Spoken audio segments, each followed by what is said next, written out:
Students, good evening. So last class ல இருந்து நாம கிராவிடேஷன் ஸ்டார்ட் பண்ணியாச்சு. அதை ஒரு 8 பாயிண்டா டிவைட் பண்ணிருக்கேன். 8 டிவிஷனா டிவைட் பண்ணிருக்கோம்.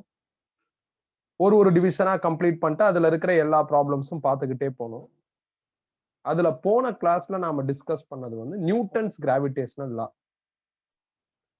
யூனிவர்ஸ்ல இருக்கிற any two mass should possess attractive force. அந்த ஃபோர்ஸை கால்குலேட் பண்றதுக்கு நியூட்டன் நிறைய விஷயங்களை மைண்ட்ல இன்க்ளூட் பண்ணி அனலைஸ் பண்ணி ஒரு ஃபார்முலாவை நம்மளுக்கு ப்ரொஜெக்ட் பண்ணியிருக்காரு. அந்த ஃபார்முலாவை நம்ம போன கிளாஸே டிஸ்கஸ் பண்ணிட்டோம். என்ன ஃபார்முலா? G m1m2/r². ஸோ இந்த ஆறுங்கிறது அந்த 2 மாஸ்க்கு அக்ராஸா உள்ள டிஸ்டன்ஸ். இதுல இருக்கிற கேபிட்டல் ஜிங்கிறது யூனிவர்சல் கிராவிடேஷனல் கான்ஸ்டன்ட். அதோட வேல்யூ 6.67 × 10⁻⁻11. இந்த ஃபார்முலாவை யூஸ் பண்ணி ஜியோட யூனிட் கண்டுபிடிச்சிடலாம். நியூட்டன் இந்த வேல்யூவை கால்குலேட் பண்றதுக்கும் ஒரு எக்ஸ்பிரிமெண்ட் டீல் பண்ணாரு. ஆனா அது நம்ம சிலபஸ்ல இல்லாததுனால நம்ம அதை பத்தி யோசிக்கல. அதே மாதிரி இந்த கேபிட்டல் ஜி யூனிவர்ஸ்ல எங்க போனாலும் மாறாது. இந்த ஃபார்முலாவை அவர் பில்ட் பண்றதுக்கு என்னென்ன பாயிண்ட்ஸை மைண்ட்ல இன்க்ளூட் பண்ணாரு அதெல்லாம் நாம போன கிளாஸ்லயே ஒரு பெரிய ஸ்டோரியா பார்த்தாச்சு. அதனால நம்ம ஸ்ட்ரைட்டா ப்ராப்ளம்ஸ்குள்ள போயிடலாம். ஆல்ரெடி ஒரு 3 ப்ராப்ளம் டிஸ்கஸ் பண்ணியிருக்கோம். ரிமைனிங் ப்ராப்ளம்ஸ்குள்ள போயிடலாம். இன்னைக்கு பார்க்க போற எல்லா ப்ராப்ளம், மேக்சிமம் ஆஃப் ப்ராப்ளம்ஸ் வந்து ரொம்ப இம்பார்ட்டன்ட். ஸோ நான் ப்ராப்ளம்குள்ள போறேன். சப்போஸ் ஏதாவது வேணும் அப்படின்னா நம்ம வந்து தியரியை ரிவைஸ் பண்ணிக்கலாம். ஏன்னா நான் இதோட ஸ்டாப் பண்ணல. இன்னொரு விஷயத்தையும் உங்களுக்கு டீச் பண்ணியிருந்தேன், gravitational force on system of masses அப்படின்ட்டு. இது தேவைப்படும் ப்ராப்ளம் டீல் பண்றப்ப. எப்ப தேவைப்படுதோ அப்போ வந்து ரிவைஸ் பண்ணிக்கலாம். இப்ப நீங்க ப்ராப்ளம் நம்பர் 4 எழுதுங்க. ஆக்சுவலா 1, 2 பார்த்திருப்போம். போன கிளாஸ்ல நான் 3 ஸ்கிப் பண்ணிட்டேன்.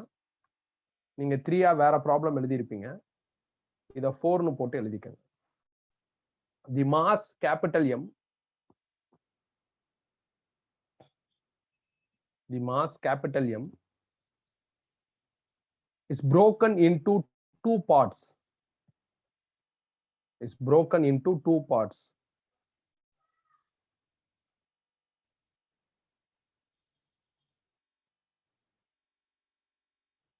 Small m and capital M minus small m. What should be the ratio between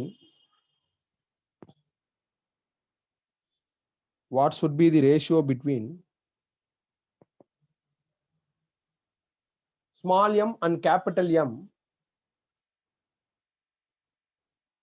Small m and capital M, so that the force of gravitation between them,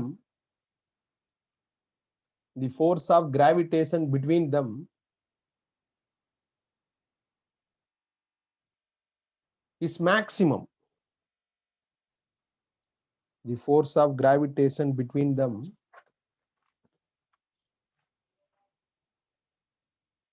is maximum. ரொம்ப இம்பார்ட்டன்டான problem. Option A 2:1,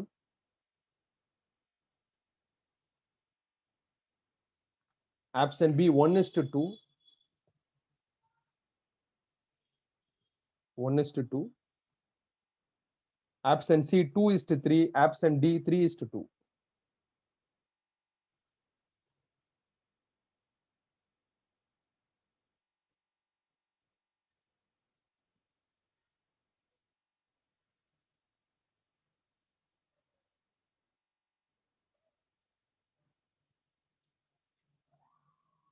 ஒரு mass capital M இருக்கு.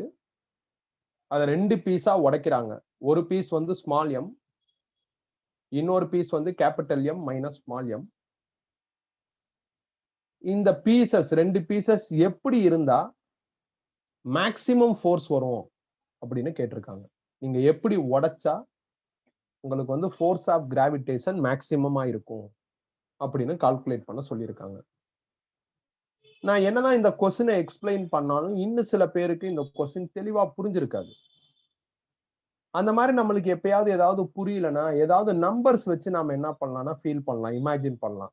அப்ப அது ஈஸியா புரிய ஆரம்பிக்கும். நான் என்ன பண்றேன்னா கேபிட்டல் M 10 kgன்னு அசியூம் பண்ணிக்கிறேன், நானா எடுத்துக்கிறேன். இப்ப இது 2 பீஸா உடைக்கணும். ஒன்னு ஸ்மால் எம், இன்னொன்னு capital M minus small M. அப்ப எப்படி உடைக்கலாம்? ஒரு பீஸ் 1 kgனா இன்னொரு பீஸ் 9 kgயா இருக்கும். பாருங்க 10 - 1 9 ஆயிரும். ஒரு பீஸ் 2 kgனா இன்னொரு பீஸ் 8 kg. ஒரு பீஸ் வந்து 3 kgனா இன்னொரு பீஸ் 7 kg. அதே மாதிரி எப்படி வேணாலும் உடைக்கலாம். 5 5 4 6 நம்ம சாய்ஸ் தான். அப்ப எத்தனை சாய்ஸ் இதுல வரும் அப்படின்னா இன்ஃபினிட்டி நம்பர் ஆஃப் சாய்ஸ் வரும். நீங்க 1.1 8.9 இந்த மாதிரி பாயிண்ட்ஸ்ல கூட என்ன பண்ணலாம் அப்படின்னா 2 பீஸா ப்ரோக் பண்ணலாம். அப்ப ஒரு மாசத்தை 2ஆ ப்ரோக் பண்றதுக்கு we have many choices. இந்த மாதிரி நிறைய சாய்ஸஸ் வருது. இதுல எந்த சாய்ஸ்ல மேக்ஸிமம் ஃபோர்ஸ் வரும் அப்படின்னு கால்குலேட் பண்ண சொல்லியிருக்காங்க. சோ அதுதான் கொஸ்டின்ல இருக்கு. மேக்ஸிமம் ஃபோர்ஸ் வரணும். Maximum force of gravitation, maximum force of attraction எப்படி ப்ரோக் பண்ணா வரும்? 1.9 ப்ரோக் பண்ணா மேக்ஸிமம் ஃபோர்ஸ் வருமா? 2.8 ப்ரோக் பண்ணா வருமா? இல்ல 5.5 ப்ரோக் பண்ணா வருமா? இப்ப நான் சும்மா ஒரு எக்ஸாம்பிள்ஸ் தான் இந்த நம்பர்ஸ் எல்லாம் உங்க நம்பரே கொடுக்கல. கேபிட்டல் எம் தான் சொல்லியிருக்காங்க. அது 2ஆ உடைக்கணும். எப்படி உடைச்சா மேக்ஸிமம் ஃபோர்ஸ் வரும்னு கேட்டிருக்காங்க.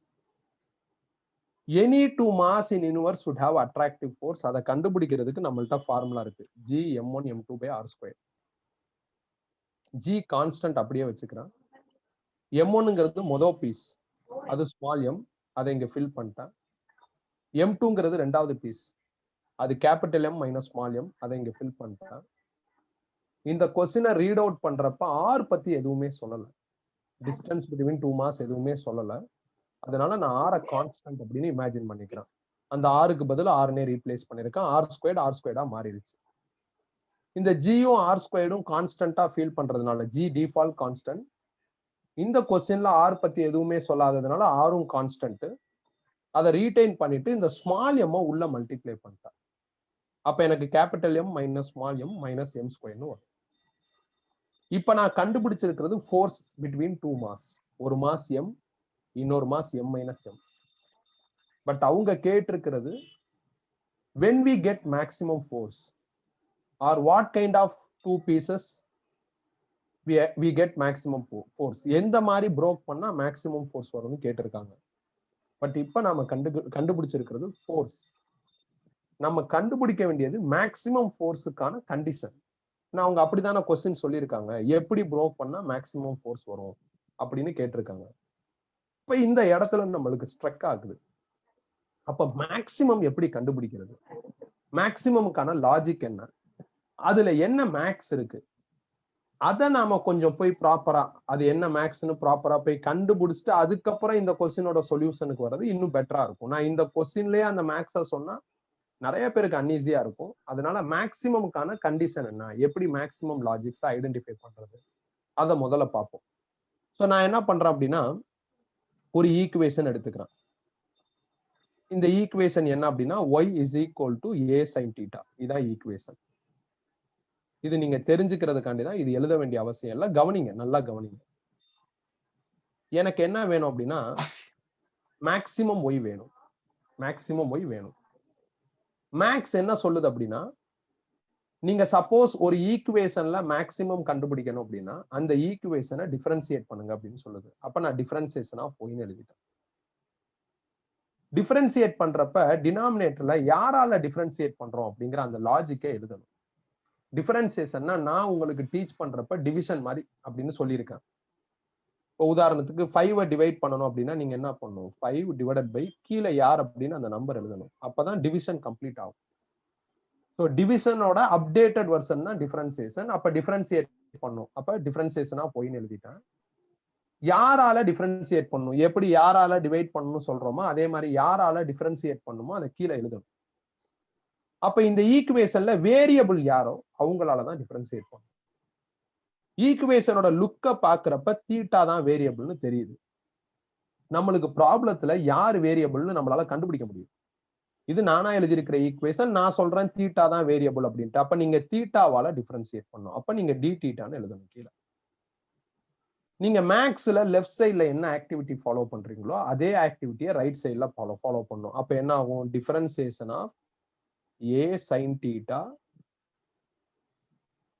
divided by d thetaன்னு வந்துடும்.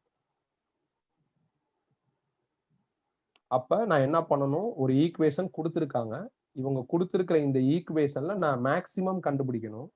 அதுக்கு மேக்ஸ் ரூல் என்னவோ அந்த ரூலை ஃபாலோ பண்றேன். புரோட்டோகால் என்னவோ அதை ஃபாலோ பண்றேன். மேக்ஸ் என்ன சொல்லுதுன்னா அந்த ஈக்குவேஷனை வேரியபிளால டிஃபரன்சியேட் பண்ண சொல்லுது. நானும் பண்ணிட்டேன். இப்ப ஆன்சர் எழுதுவோம். ஸோ ஏ வந்து கான்ஸ்டன்ட். மல்டிபிளிகேஷன்லயோ டிவிஷன்லயோ ஒரு கான்ஸ்டன்ட் இருந்தா அதை அப்படியே ரீடைன் பண்ணிக்கலாம். அப்ப நான் ஏவை அப்படியே ரீடைன் பண்ணிட்டேன். சைன் தீட்டாவை டிஃபரன்சியேட் பண்ணா காஸ் தீட்டான்னு வரும். அது ஃபார்முலா. நம்ம டிஃபரன்சியேஷனோட ஃபார்முலாஸ் எல்லாம் தெரிஞ்சுக்கிட்டோம்னா அதை நம்ம ஈஸியா எழுதிடலாம். இப்ப ஃபார்முலாஸ் தெரியல, நான் என்ன பண்றது அப்படின்னு ஒரு மாதிரி ஃபார்முலாஸ்ல எல்லாம் எனக்கு டிப் இருக்கு, இன்னும் எனக்கு கிளியரா தெரியல அப்படின்னா அதை பாதர் பண்ணாத. நான் அந்தந்த ஸ்பாட்ல எந்த டேர்மை டிஃபரன்சியேட் பண்ணா என்ன வருமோ அதோட ஃபார்முலா சொல்லுவேன். இப்படியே கொஞ்சம் கொஞ்சமா நீ சேர்த்துக்கிட்டே வா. மேக்ஸ்ல படிக்கிறப்ப கம்ப்ளீட் பிக்சர் கிடைச்சிடும். ஸோ அப்போ ஒரு ஈக்குவேஷன் அதுல மேக்சிமம் கண்டுபிடிக்கணும். அதுக்கு மேக்ஸ் சொல்ற ரூலை நான் ஃபாலோ பண்றேன். மேக்ஸ் என்ன சொல்லுதுன்னா அந்த ஈக்குவேஷனை தீட்டாவால அதாவது வேரியபிளால டிஃபரன்சியேட் பண்ண சொல்லுது. பண்ணிட்டேன். பண்ணா எனக்கு ஏ காஸ் தீட்டான ஆன்சர் வருது. இந்த ஆன்சரை ஜீரோன்னு எடுத்துக்க சொல்லுது. அதாவது டிஃபரன்சியேட் பண்றோம்ல, அப்படி பண்ணி எனக்கு ப்ரொடியூஸ் ஆயிருக்கிற ஆன்சரை ஜீரோ அப்படின்ட்டு எடுத்துக்கங்க அப்படின்னு மேக்ஸ் சொல்லுது. மேக்சிமம் கண்டுபிடிக்கிறதுக்கான கண்டிஷனை நான் என்ன பண்ணிட்டு இருக்கேன் அப்படின்னா எவாலுவேட் பண்ணிட்டு இருக்கேன். அப்ப எனக்கு என்ன ஆகுதுன்னா ஏ காஸ் தீட்டா ஜீரோன்னு வருது. ஏ காஸ் தீட்டா ஜீரோனா cos theta is equal to ஜீரோன்னு வரும். இதுல இருந்து தீட்டா கண்டுபிடிச்சா காஸ் இன்வர்ஸ் ஆஃப் ஜீரோன்னு வரும். காஸ் இன்வர்ஸ் ஆஃப் ஜீரோனா என்ன அர்த்தம்? காஸ்ல ஜீரோங்கிற நம்பர் 90 டிகிரில வரும் அப்படின்னு அர்த்தம். இப்ப தீட்டா 90ன்னு இதுல போய் ஃபீட் பண்ணுங்க. ஃபீட் பண்ணா எனக்கு மேக்சிமம் கிடைச்சிரும். அப்போ Y max is equal to என்ன அப்படின்னா ஏ சைன் 90. ஏ சைன் 90ங்கிறது ஏ இன்டு 1. ஏன்னா சைன் 90 1 ஆயிரும். Will become as A. அதாவது ஒரு ஈக்குவேஷன், இந்த ஈக்குவேஷனோட மேக்சிமம் வேல்யூ ஏ. அதை கண்டுபிடிக்கிறதுக்கான ப்ரொசீஜர் தான் இது. அந்த ஈக்குவேஷனை டிஃபரன்சியேட் பண்ணும். யாரால டிஃபரன்சியேட் பண்ணா யார் வேரியபிளோ அவங்களால டிஃபரன்சியேட் பண்ணும். பண்ண அந்த ஆன்சரை ஜீரோன்னு போடணும். அப்ப நம்மளுக்கு ஒரு சம்திங் கிடைக்கும். இந்த சம்திங்கை யூஸ் பண்ணி மேக்சிமம் கண்டுபிடிச்சிடலாம். இதுதான்ப்பா ரியல் ப்ரொசீஜர்.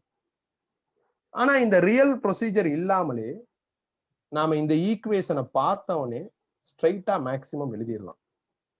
அதுக்கு ஒரு சின்ன லாஜிக் இருக்கு. என்ன அப்படின்னா உங்களோட ஈக்குவேஷன்ல sine theta or cos theta இந்த ட்ரிக்னாமெட்ரி ஃபங்க்ஷன் இருந்ததுன்னா, ட்ரிக்னாமெட்ரி ஃபங்க்ஷன்னா என்னைய பொறுத்தவரை சைன் அண்ட் காஸ் தான்.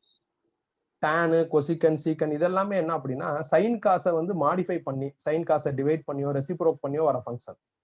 அதனால real trigonometry function sine and cos தான். அவங்களோட மேக்சிமம் வேல்யூவே 1 தான். அப்ப இதுக்கு பதில் 1 போட்டா இந்த ஆன்சர் வந்துடும். ஸோ இந்த ப்ரொசீஜரே தேவையில்லை. ப்ரொசீஜரே இல்லாம பார்த்தவனே என்ன பண்ணிடலாம்னா ஆன்சர் எழுதிடலாம். இந்த மாதிரி ட்ரிக்னாமெட்ரி ஃபங்க்ஷன் இருந்ததுன்னா அதை அவாய்ட் பண்ணிட்டு எழுதிட்டா மேக்சிமம் கிடைச்சிரும். இது நான் உங்களுக்கு ஏற்கனவே என்ன பண்ணிருக்கேன்னா ப்ரொஜெக்டைல் மோஷன்ல நடத்தியிருக்கேன். 2D மோஷன் ப்ரொஜெக்டைல் மோஷன்ல ஆர் மேக்ஸ் ஹைட் மேக்ஸ் எல்லாம் வர்றப்ப இந்த பாயிண்ட் சொல்லியிருக்கேன். இப்ப நான் உங்களுக்கு ப்ரொசீஜரும் டீச் பண்ணிருக்கேன். அப்ப ஈக்குவேஷனை பாருங்க. அந்த ஈக்குவேஷன்ல sine theta or cos theta இருந்ததுன்னா ஈஸியா மேக்சிமம் எழுதிடலாம். பிரச்சனையே கிடையாது. அதை அவாய்ட் பண்ணிட்டு எழுதிட்டா என்ன கிடைச்சிரும் அப்படின்னா மேக்சிமம் கிடைச்சிரும். சைன் தீட்டா காஸ் தீட்டா இல்லாம சம்மதர் இருந்ததுன்னா இந்த ப்ரொசீஜரை ஃபாலோ பண்ணி மேக்சிமம் கண்டுபிடிக்கணும். இது வந்து max condition to achieve maximum from equation. ஒரு ஈக்குவேஷன்ல இருந்து மேக்சிமம் கண்டுபிடிக்கிறதுக்கான கண்டிஷன் தான் இது. இது பியூரா மேக்ஸ் தான்ப்பா. எனக்கு தெரிஞ்சு பழைய மேக்ஸ் சிலபஸ்ல இது இருந்தது. இப்ப இருக்கிற மேக்ஸ் சிலபஸ்ல இது இருக்கா இல்லையான்னு தெரியல. சோ இங்க இருந்து நீங்க என்ன பண்ணுங்கன்னா இந்த பாயிண்ட ஞாபகம் வச்சுக்கோங்க. என்ன பாயிண்ட்? ஈக்குவேஷன்ல sine theta or cos theta இது இருந்ததுன்னா ஈஸியா மேக்சிமம் கண்டுபிடிச்சிடலாம். எப்படின்னா அதை அவாய்ட் பண்ணிட்டு எழுதுனா மேக்சிமம் கிடைச்சிரும். சைன் தீட்டா காஸ் தீட்டா இல்ல அப்படின்னா அந்த ப்ரொசீஜரை ஃபாலோ பண்ணணும். அந்த ப்ரொசீஜர் என்ன சொல்லுது? டிஃபரன்சியேட் பண்ண சொல்லுது. யாராலனா யார் வேரியபிளோ அவங்களால டிஃபரன்சியேட் பண்ண சொல்லுது. அப்படி பண்ணதுக்கு அப்புறம் அந்த ஆன்சரை ஜீரோன்னு எடுத்துக்க சொல்லுது. எடுத்துக்கிட்டா ஆன்சர் வந்துடும். அவ்வளவுதான். இப்ப நான் திருப்பி நம்மளோட ப்ராப்ளத்துல ஒர்க் அவுட் பண்ணி காமிக்கிறேன். அப்ப உங்களுக்கு ஈஸியா புரியும் பாருங்க. நம்மளோட ப்ராப்ளத்துல நாம என்ன பண்றோமோ அது ஈஸியா புரியறதுக்காண்டி தான் அந்த மேக்ஸ் ப்ரொசீஜரை சொல்லியிருக்கேன். இப்ப ஆரம்பிப்போம். இப்போ ஃபோர்ஸ்ங்கிற ஈக்குவேஷன்ல மேக்சிமம் வர்றதுக்கான லாஜிக்ஸை நம்ம ஃபாலோ பண்ணணும். நம்மளுக்கு இருக்கிற இந்த ஈக்குவேஷன்ல சைன் தீட்டா காஸ் தீட்டா இல்ல. சைன் தீட்டா காஸ் தீட்டா இருந்தா ஈஸியா மேக்சிமம் கண்டுபிடிச்சிடலாம். அது இல்லாததுனால நாம என்ன பண்ணணும் அப்படின்னா டிஃபரன்சியேட் பண்ணணும். அப்ப நான் எஃப் டிஃபரன்சியேட் பண்றேன் பாருங்க. டிஃபரன்சியேஷன் ஆஃப் எப்படி டிஃபரன்சியேட் பண்ணும்? யார் வேரியபிளோ அவங்களால டிஃபரன்சியேட் பண்ணும். வேரியபிள் யாரு? ஸ்மால் எம் தான் வேரியபிள். பாருங்க, ஸ்மால் எம் மாற மாற இன்னொரு பீஸ் மாறும். ஒரு கேபிட்டல் எம் ஸ்மால் எம்மாவும் இன்னொரு பீஸாவும் உடைக்க சொல்லியிருக்காங்க. அப்ப இது நம்ம சாய்ஸ் தானே. அப்ப இதுதான் வேரியபிள். இது எதுவா வேணாலும் இருக்கலாம். அப்ப இது வேரியபிள். அதனால நான் ஸ்மால் எம்மால டிஃபரன்சியேட் பண்ணணும். அப்படி பண்ணா எனக்கு இந்த ஆன்சர் வரும். அதை வேணா நான் உங்களுக்கு எலாபரேட்டா செஞ்சு காமிக்கிறேன். ஸோ இப்ப நான் ரைட் சைடு மட்டும் எழுதுறேன். Differentiation of G into capital M into small m minus m squared divided by r square whole divided by dm. அதாவது இப்படி வரும், d by dm அப்படின்னு வரும், d by dm. இப்ப ஆன்சர் எழுதலாம். இதுல ஜியும் ஆர் ஸ்கொயர்டும் எப்படி இருக்கு அப்படின்னா கான்ஸ்டன்டா இருக்கு, மல்டிபிளிகேஷன்லயும் டிவிஷன்லயும் இருக்கு. எந்த மேக்ஸா இருந்தாலும் மறந்துடாதீங்க, நான் பல இடங்கள்ல சொல்லியிருப்பேன், எந்த மேக்ஸா இருந்தாலும் மல்டிபிளிகேஷன்லயோ டிவிஷன்லயோ கான்ஸ்டன்ட் இருந்தா அதை அப்படியே ரீடைன் பண்ணிருங்க. அப்புறம் இந்த bracket capital M small M இருக்கு. கேபிட்டல் எம் பிக்சட், அதனால அதுவும் கான்ஸ்டன்ட், அதுவும் மல்டிபிளிகேஷன்ல இருக்கு, அப்படியே வச்சிருக்கேன். அதுக்கப்புறம் ஸ்மால் எம் இருக்கு. ஸ்மால் எம் கேலக்ஸி எங்க இருக்கு தெரிஞ்சுக்கலாமா? மியூட் பண்ணுங்க. அப்புறம் ஏன் எனக்கு வர மாட்டேங்குது? ரக்ஷனா மியூட் பண்ணுங்க. சோ எனக்கு வந்து ஸ்மால் எம்மாலே டிஃபரன்சியேட் பண்ணா 1ன்னு வரும். m ஸ்கொயர்ட டிஃபரன்சியேட் பண்ணா 2mன்னு வரும். அதாவது இந்த மாதிரி ஒரு ஃபார்முலா டிஃபரன்சியேஷன்ல சொல்லியிருப்பேன். x பவர் 3 இத டிஃபரன்சியேட் பண்ணா என்ன ஆகும்? 3 ஃபர்ஸ்ட் எழுதிடணும், x பவர் 3 - 1 எழுதணும். இதான ஃபார்முலா. அந்த ஃபார்முலாவை நீங்க இங்க அப்ளை பண்ணா m ஸ்கொயர்ட பண்ணா நம்மளுக்கு 2mன்னு வந்துரும். அப்ப டிஃபரன்சியேட் பண்ணா இந்த ரிசல்ட் வரும். இப்ப சில பேருக்கு, இப்ப என்கிட்ட பிகினிங்ல இருந்து படிக்கிறவங்களுக்கு இதுல பிரச்சனையே இருக்காது. ஏன்னா டிஃபரன்சியேஷன் தெரியும், நானே டீச் பண்ணிருக்கேன். கொஞ்சம் நடுவுல எல்லாம் ஜாயின் பண்ணவங்களுக்கு டிஃபரன்சியேஷன் தெரியல, அதனால எனக்கு ஒரு மாதிரியா இருக்கு அப்படின்னா இந்த ஒரு ஸ்டெப்பை பத்தி நீ கவலைப்பட வேண்டாம். நீ மேக்ஸ் டீச்சர் அப்ரோச் பண்ணி டிஃபரன்சியேஷனை கத்துக்கிட்டு இந்த ஸ்டெப்பை பாரு, செம ஈஸியா உனக்கே இருக்கும். ஸோ இது ஜஸ்ட் என்னன்னா மேக்ஸ் தான், இதுல பிசிக்ஸ் எதுவும் கிடையாது, மேக்ஸ் தான். டிஃபரன்சியேட் பண்ணா இந்த ஆன்சர் வரும். இப்ப அடுத்து என்ன? மேக்சிமம் கண்டுபிடிக்கிறதுக்கான ப்ரொசீஜர் என்ன? டிஃபரன்சியேட் பண்ணி முடிச்சதுக்கு அப்புறம் நம்ம 0ன்னு போடணும். அப்ப 0 is equal to G by R square into capital M minus 2m. இதை கிராஸ் பண்ணா என்ன ஆகும்னா 0 ஆயிரும். இந்த ஜியை கீழே கொண்டு வந்து டிவைட் பண்ணாலும் 0 ஆயிரும். அப்ப capital M minus 2m is equal to 0. இதுல இருந்து 2m is equal to capital எம்னு வருது. இதுல இருந்து small M by capital M கண்டுபிடிச்சா 1/2ன்னு வருது. இதுதான் அவங்க கேட்டிருக்கிறது. மேக்சிமம் ஃபோர்ஸ் வரணும் அப்படின்னா கேபிட்டல் எம்முக்கும் ஸ்மால் எம்முக்கும் உள்ள ரேஷியோ என்னவா இருக்கணும் அப்படின்னு கேட்டிருக்காங்க. அது எனக்கு 1/2ன்னு வருது. இதுலயே நான் இன்னொரு பாயிண்டையும் உங்களுக்கு சேர்த்து சொல்றேன். என்ன பாயிண்ட் அப்படின்னா, இதுல இருந்து ஸ்மால் எம் கண்டுபிடிச்சு பாருங்களேன், கேபிட்டல் m/2ன்னு வரும். இதுக்கு என்ன அர்த்தம்? இப்ப நான் கேபிட்டல் எம் 10 kgன்னு எடுத்துக்கிட்டேன்னா ஸ்மால் எம் வந்து 5 kg, 10/2 5 அப்படின்னு வரும். அப்ப நீங்க ஒரு மாச 2 பீஸா புரோக் பண்ணி அதனால உங்களுக்கு மேக்சிமம் ஃபோர்ஸ் வரணும் அப்படின்னா, மேக்சிமம் கிராவிடேஷனல் வரணும் அப்படின்னா நீங்க வந்து 5 kg சாரன் கிருஷ்ணா மியூட் பண்ணுங்க. இப்ப மியூட் பண்ணி கிளாஸ கவனிக்கிறதுனா கவனிங்க. இந்த வேணுனே அன்மியூட் பண்றது இதெல்லாம் பண்ணிட்டு இருக்காதீங்க. ஐ திங்க் ரக்ஷனாவும் ஷாரன் கிருஷ்ணாவும் உங்களுக்குள்ள கம்யூனிகேட் பண்றதுக்கு என் கிளாஸை டிஸ்டர்ப் பண்ணிட்டு இருக்கீங்கன்னு அர்த்தம். அப்படின்னா வெளியே போயிருங்க. நான் ஒரு முக்கியமான ப்ராப்ளம் நடத்துறப்ப நீங்க இப்படிதான் டிஸ்டர்ப் பண்ணுவீங்களா என்ன? இதான் உங்களுக்கு கத்து கொடுத்துருக்காங்களா என்ன? ஸோ இதுல இருந்து நான் ஸ்மால் எம் கண்டுபிடிச்சா எனக்கு கேபிட்டல் m/2ன்னு வரும். கேபிட்டல் எம் வந்து நான் ஒரு எக்ஸாம்பிளுக்கு 10 kgன்னு சொல்லியிருக்கேன். அப்ப 10/2ங்கிறது 5 kg. அப்படின்னா என்ன அர்த்தம்?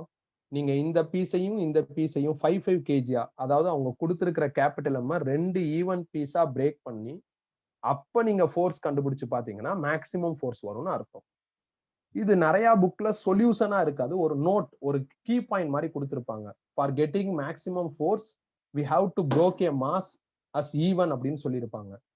அது எப்படிங்கிறது இப்ப நம்ம ஒர்க் அவுட் பண்ணி பாக்குறப்ப புரியுது. அதே நேரத்துல ஒரு ஈக்குவேஷன்ல இருந்து மேக்சிமம் அச்சீவ் பண்றதுக்கான லாஜிக் என்ன அப்படிங்கிற அந்த ப்ரொசீஜரும் தெரியுது. அதே நேரத்துல இந்த மாதிரி ஈக்குவேஷன்ல sine theta or cos theta இந்த ஆன்சர் வந்துச்சுன்னா, இந்த ஈக்குவேஷன்ல சைன் தீட்டா காஸ் தீட்டா இருந்ததுன்னா ப்ரொசீஜரே தேவையில்ல, பார்த்தவனே மேக்சிமம் கண்டுபிடிச்சிடலாம் அப்படிங்கிற ஒரு ஐடியாவும் நம்மளுக்கு கிடைக்குது. எழுதிக்கங்க.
இது வந்து மேல இருக்கிறது ஸ்மால் எம், கீழ இருக்கிறது கேபிட்டல் எம்.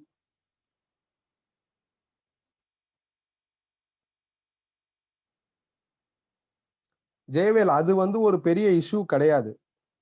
நம்மளுக்கு வந்து சப்போஸ் வந்து 11 கேஜி எனி மாஸ் அவ்வளவுதான் கணக்கு. நான் வந்து 10 கேஜி இங்க எடுத்திருக்கிறது என்ன அப்படின்னா, கொஸ்டினை அண்டர்ஸ்டாண்ட் பண்ணிக்கிறதுக்கு நான் இந்த நம்பர் சூஸ் பண்ணிருக்கேன். அவ்வளவுதான். கொஸ்டினை அண்டர்ஸ்டாண்ட் பண்றதுக்கு இந்த நம்பர் சூஸ் பண்ணிருக்கேன். அவங்க ஒரு கேபிட்டல்னு ஒரு மாஸ் கொடுத்திருக்காங்க, 2 பீஸா உடைக்கிறாங்க, அதுக்கு ஃபோர்ஸ் கண்டுபிடிச்சு பாக்குறாங்க, மேக்ஸிமம் ஃபோர்ஸ் வரும் அப்படிங்கிறாங்க. அப்படி மேக்ஸிமம் ஃபோர்ஸ் வரும்னா அதை எப்படி உடைக்கணும் அப்படின்னு கேக்குறாங்க. ஈவனா உடைக்கணும் அப்படிங்கறதான் ஆன்சர். இது வந்து ஒரு ஒன்லைன் வேர்ட், ஒன்லைன் ஸ்டேட்மெண்ட் மாதிரி கொடுத்திருப்பாங்க. நிறைய புக்ஸ்ல பாத்தீங்கன்னா அப்படிதான் இருக்கும். ஹவு இட் டு பி அப்படின்னு இருக்காது. நான் அதை வந்து உனக்கு டீடைல்டா ஒரு ப்ரொசீஜரா ஒரு ப்ராப்ளமா எக்ஸிக்யூட் பண்ணி காமிச்சிருக்கேன். அண்ட் ஆல்சோ இந்த ப்ரொசீஜர் டு அச்சீவ் மேக்ஸிமம், இது இம்பார்ட்டன்ட். இந்த மாதிரி மேக்ஸிமம் லாஜிக் இதுக்கு முன்னாடி நாம எங்க பார்த்திருப்போம் அப்படின்னா, ப்ரொஜெக்டைல் மோஷன்ல படிச்சிருப்போம். ஆனா மறந்துருப்பீங்க, இந்த விஷயத்தையே மறந்துருப்பீங்க. அங்கேயே நான் உங்களுக்கு எலாபரேட்டா தான் மேக்ஸிமம் சொல்லி கொடுத்தேன், மறந்துருப்பீங்க. அதனால மறந்துடாதீங்க. Condition to achieve maximum differentiate பண்ணணும். யாராலனா வேரியபிளால. அப்படி பண்ண ஆன்சரை 0ன்னு போடணும். போட்டா அடுத்தடுத்த ஸ்டெப் அதுவாவே வந்துடும்.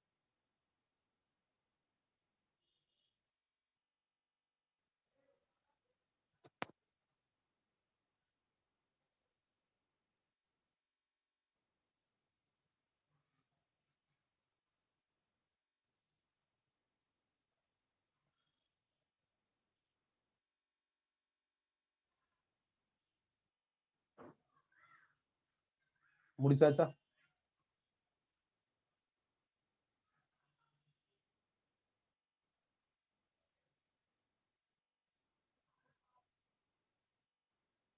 ஓகே, அடுத்த கொஸ்டின் எழுதுங்க. இது வந்து 5th question.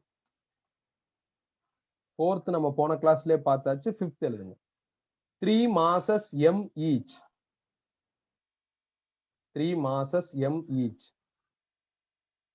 are placed at the corners of an equilateral triangle of side L. 3 masses m each are placed at the corners of an equilateral triangle of side L. Find force on any one mass. Find force on any one mass.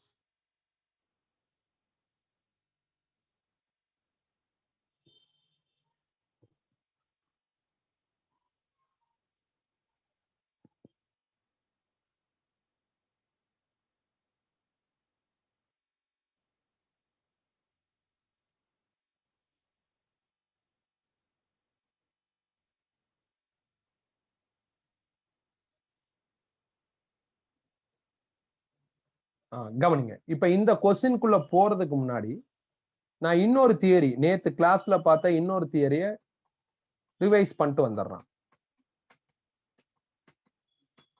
Gravitational force for system of masses. More than 1 மாஸுக்கு gravitational force எப்படி கண்டுபிடிக்கிறது? இப்ப உதாரணத்துக்கு ஒரு 4 mass இருக்கு, M1 M2 M3 M4 4 mass இருக்கு. Fine ஃபோர்ஸ்னு கேக்குறாங்க. ஆக்சுவலா கொஸ்டின் இப்படி கேட்க மாட்டாங்க. கொஸ்டின்ல கிளாரிட்டி இருக்கும். Fine force on M2, fine force on M3 அப்படின்னு கரெக்டா பின் பாயிண்ட் பண்ணி தான் கேட்பாங்க. அப்ப நான் ஒரு எக்ஸாம்பிளுக்கு ஃபைன் ஃபோர்ஸ் ஆன் M2 அப்படின்னு எடுத்துக்கிட்டேன்னா M2 சம்பந்தப்பட்ட ஃபோர்ஸா நீங்க கண்டுபிடிக்கணும். அப்படி பாக்குறப்ப M2 M1 ஒரு ஃபோர்ஸ் வரும், M2 M3 ஒரு ஃபோர்ஸ் வரும், M2 M4 ஒரு ஃபோர்ஸ் வரும். M1 M3 M1 M4 M3 M4 நம்மளுக்கு தேவையில்ல, அது அக்கௌண்டபிள் கிடையாது. Because fine force on M2. அப்ப நீங்க எழுதுற ஃபோர்ஸ்ல M2 இருக்கணும். M2 ரிலேட்டடா இருக்கிற ஃபோர்ஸா நீங்க கால்குலேட் பண்ணி என்ன பண்ணணும், ஃபர்ஸ்ட் லிஸ்ட் அவுட் பண்ணிடணும். அதை தான் நான் பண்ணிருக்கேன். M2க்கும் M1க்கும் நடுவுல உள்ள ஃபோர்ஸை எழுதியிருக்கேன். G M2 M1 by R1 square. Distance R1 எடுத்திருக்கேன். தென் M2க்கும் M3க்கும் நடுவுல உள்ள ஃபோர்ஸ் எழுதணும். ஸோ இப்போ G M2 M3 இதுக்கு நடுவுல உள்ள டிஸ்டன்ஸ் R2ங்கிறதுனால R2 ஸ்கொயர். தென் M2 M4 M2க்கும் M4க்கும் எழுதணும். G M2 M4 இதுக்கு நடுவுல இருக்கிற டிஸ்டன்ஸ் R3ங்கிறதுனால R3 ஸ்கொயர் அப்படின்னு வந்திருக்கு. இந்த ஃபோர்ஸ் எல்லாத்தையும் ஆட் பண்ணணும். ஆட் பண்ணா எனக்கு ஃபோர்ஸ் ஆன் M2 கிடைச்சிடும். இப்படி ஆட் பண்றப்போ ஒரு சின்ன ட்விஸ்ட் வருது. என்ன ட்விஸ்ட் அப்படின்னா, ஃபோர்ஸ் வந்து வெக்டார் குவாண்டிட்டி. வெக்டார் குவாண்டிட்டியை நீங்க கேஷுவலா ஆட் பண்ண முடியாது. ஃபார் எக்ஸாம்பிள் இது 10, இது 50, இது 20 அப்படின்னா 10 + 50 60, 60 + 20 80 அப்படின்னு எழுத முடியாது. 10க்கு ஒரு டைரக்ஷன் இருக்கும், 50க்கு ஒரு டைரக்ஷன் இருக்கும், 20க்கு ஒரு டைரக்ஷன் இருக்கும். அந்த டைரக்ஷன் எப்படி இருக்கு அப்படிங்கிறத டயகிராம்ல மார்க் பண்ணிட்டு டைரக்ஷனை அப்சர்வ் பண்ணி அதுக்கப்புறம் என்ன பண்ணணும்னு யோசிச்சு ப்ரொசீட் பண்ணணும். அதுக்கு பேர் தான் வெக்டார் அடிஷன்.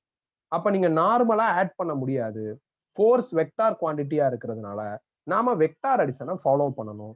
வெக்டார் அடிஷனுக்கான ஒரு லாஜிக், என்ன மாதிரியான வெக்டார் அடிஷன் நம்ம ஃபாலோ பண்ணணுங்கிறது நான் போன கிளாஸ்ல நடத்தியிருக்கேன். அது வந்து தியரியா பாக்குறதோட வெக்டார் அடிஷனை ப்ராப்ளத்துல நாம என்ன பண்ணிக்கலாம்னா ப்ராப்பரா மேனேஜ் பண்ணிக்கலாம். அகைன் அங்க போய் நம்மளுக்கு இஷ்யூ வந்துச்சு அப்படின்னா நாம என்ன பண்ணிக்கலாம், வெக்டார் அடிஷன் தியரியை வந்து ரெஃபர் பண்ணிக்கலாம். இப்ப நான் கொஸ்டின் நம்பர் 5க்கு போறேன். கொஸ்டின் நம்பர் 5 எப்படி இருக்கு அப்படின்னா, ஒரு ஈக்குவலேட்டர் ட்ரையாங்கிள், ட்ரையாங்கிளோட சைடு லென்த் L, அதுல வந்து 3 மாஸ் இருக்கு, 3 கார்னர்ல 3 மாஸ் இருக்கு அப்படின்னு சொல்லியிருக்காங்க. ஸோ அவங்க சொல்லியிருக்கிற மாதிரியே நான் டயக்ராம் போட்டுக்கிறேன். ஸோ 3 கார்னர், இங்க ஒரு மாஸ், இங்க ஒரு மாஸ், இங்க ஒரு மாஸ், ட்ரையாங்கிள் ஈக்குவலேட்டர் ட்ரையாங்கிள், அதோட சைடு லென்த்தை Lன்னு மார்க் பண்ணிட்டேன். அடுத்து என்ன கேட்டிருக்காங்கன்னு பாருங்களேன். Find force on any one மாஸ்ன்னு சொல்லியிருக்காங்க. இதுல இருக்கிற ஏதோ ஒரு மாஸோட ஃபோர்ஸ் என்ன அப்படின்னு கால்குலேட் பண்ண சொல்லியிருக்காங்க. எப்படி கால்குலேட் பண்றது பாருங்க. ஸோ இப்போ வந்து இது வந்து M, இது M, இது M, எல்லாமே M-ஆ இருந்தா நம்மளுக்கு மென்டலா திங்க் பண்றதுக்கு அன்ஈஸியா இருக்கும். அதனால நான் என்ன பண்றேன்னா, ஒன்னு M1, இன்னொன்னு M2, இன்னொன்னு M3 அந்த மாதிரி எடுத்துக்கிறேன். இப்ப வந்து find force on any one மாஸ்ன்னு சொல்லியிருக்கிறதுனால நான் என்னோட சாய்ஸுக்கு ஃபோர்ஸ் ஆன் M3 பிளான் பண்ணிருக்கேன். நீங்க ஃபோர்ஸ் ஆன் M1 கூட பண்ணலாம், ஃபோர்ஸ் ஆன் M2. அவங்க கொஸ்டின்ல ஸ்பெசிஃபைடா சொல்லல, ஓப்பன் சாய்ஸ் கொடுத்திருக்காங்க. ஃபோர்ஸ் ஆன் எனி ஒன் மாஸ்ன்னு சொல்லியிருக்காங்க. நான் என்ன பண்ணிட்டேன்னா M3 பிளான் பண்ணிருக்கேன். இப்ப இதுக்கப்புறம் நாம ப்ராப்பரா ஆன்சர் எடுக்கணும். நாம எடுக்கிற ஆன்சர்ல நம்மளுக்கு கிளாரிட்டி இருக்கணும். இப்படிதான் பண்ணணும், இந்த மாதிரி ப்ராப்ளம் இப்படிதான் பண்ணணும் அப்படிங்கிற கிளாரிட்டி வேணும். அதனால நான் இந்த ப்ராப்ளத்தை 3 ஸ்டெப்பா பிரிச்சுக்கிறேன். ஸ்டெப் 1. ஸ்டெப் 1ல ஃபோர்ஸ் பிட்வீன் 2 மாசஸ்க்கான அந்த ஃபோர்ஸ் ஃபார்முலாவை எழுதிக்கிறேன். நியூட்டன் கொடுத்து அந்த ஃபார்முலா எழுதிக்கிறேன். G M1 M2 by R². எழுதிட்டு சில சப்டைட்டில்ஸ் நான் கிரியேட் பண்றேன். Force between M3 and M1, force between M3 and M2, அந்த மாதிரிலாம் எழுதுவேன். நான் எழுதுற இந்த சப்டைட்டில்ல கண்டிப்பா M3 இருக்கணும். ஏன்னா ஃபோர்ஸ் ஆன் M3 தான் நம்ம கால்குலேட் பண்ணணும். அப்ப எந்த ஃபோர்ஸை நாம, எந்த மாஸ்ல உள்ள ஃபோர்ஸை நாம கால்குலேட் பண்ணுமோ அந்த மாஸ் இங்க வந்துடும். இதை எழுதுங்க, எழுதி பிராக்டிஸ் பண்ணுங்க. மைண்ட்ல வச்சுக்கிட்டு பண்ணவனா ஃபியூச்சர்ல எடுத்து பாக்குறப்ப மறந்துடுவோம். இந்த ஃபோர்ஸுக்கு நான் F1 பேர் வச்சுக்கிறேன். 2 மாஸுக்கு அக்ராஸா உள்ள ஃபோர்ஸை கால்குலேட் பண்றதுக்கான ஃபார்முலா இதான். இந்த ஃபார்முலால இருக்கிற G கான்ஸ்டன்ட், அதை ரீடைன் பண்ணிக்கிறேன். அப்புறம் ப்ராடக்ட் ஆஃப் 2 மாஸ், இங்க 2 மாஸ் யாருன்னா M3யும் M1ம். M3யோட வேல்யூ ஸ்மால் m, M1ஓட வேல்யூ ஸ்மால் m தான். அப்ப அதை ப்ராடக்ட் பண்ணா M² வந்துடும்.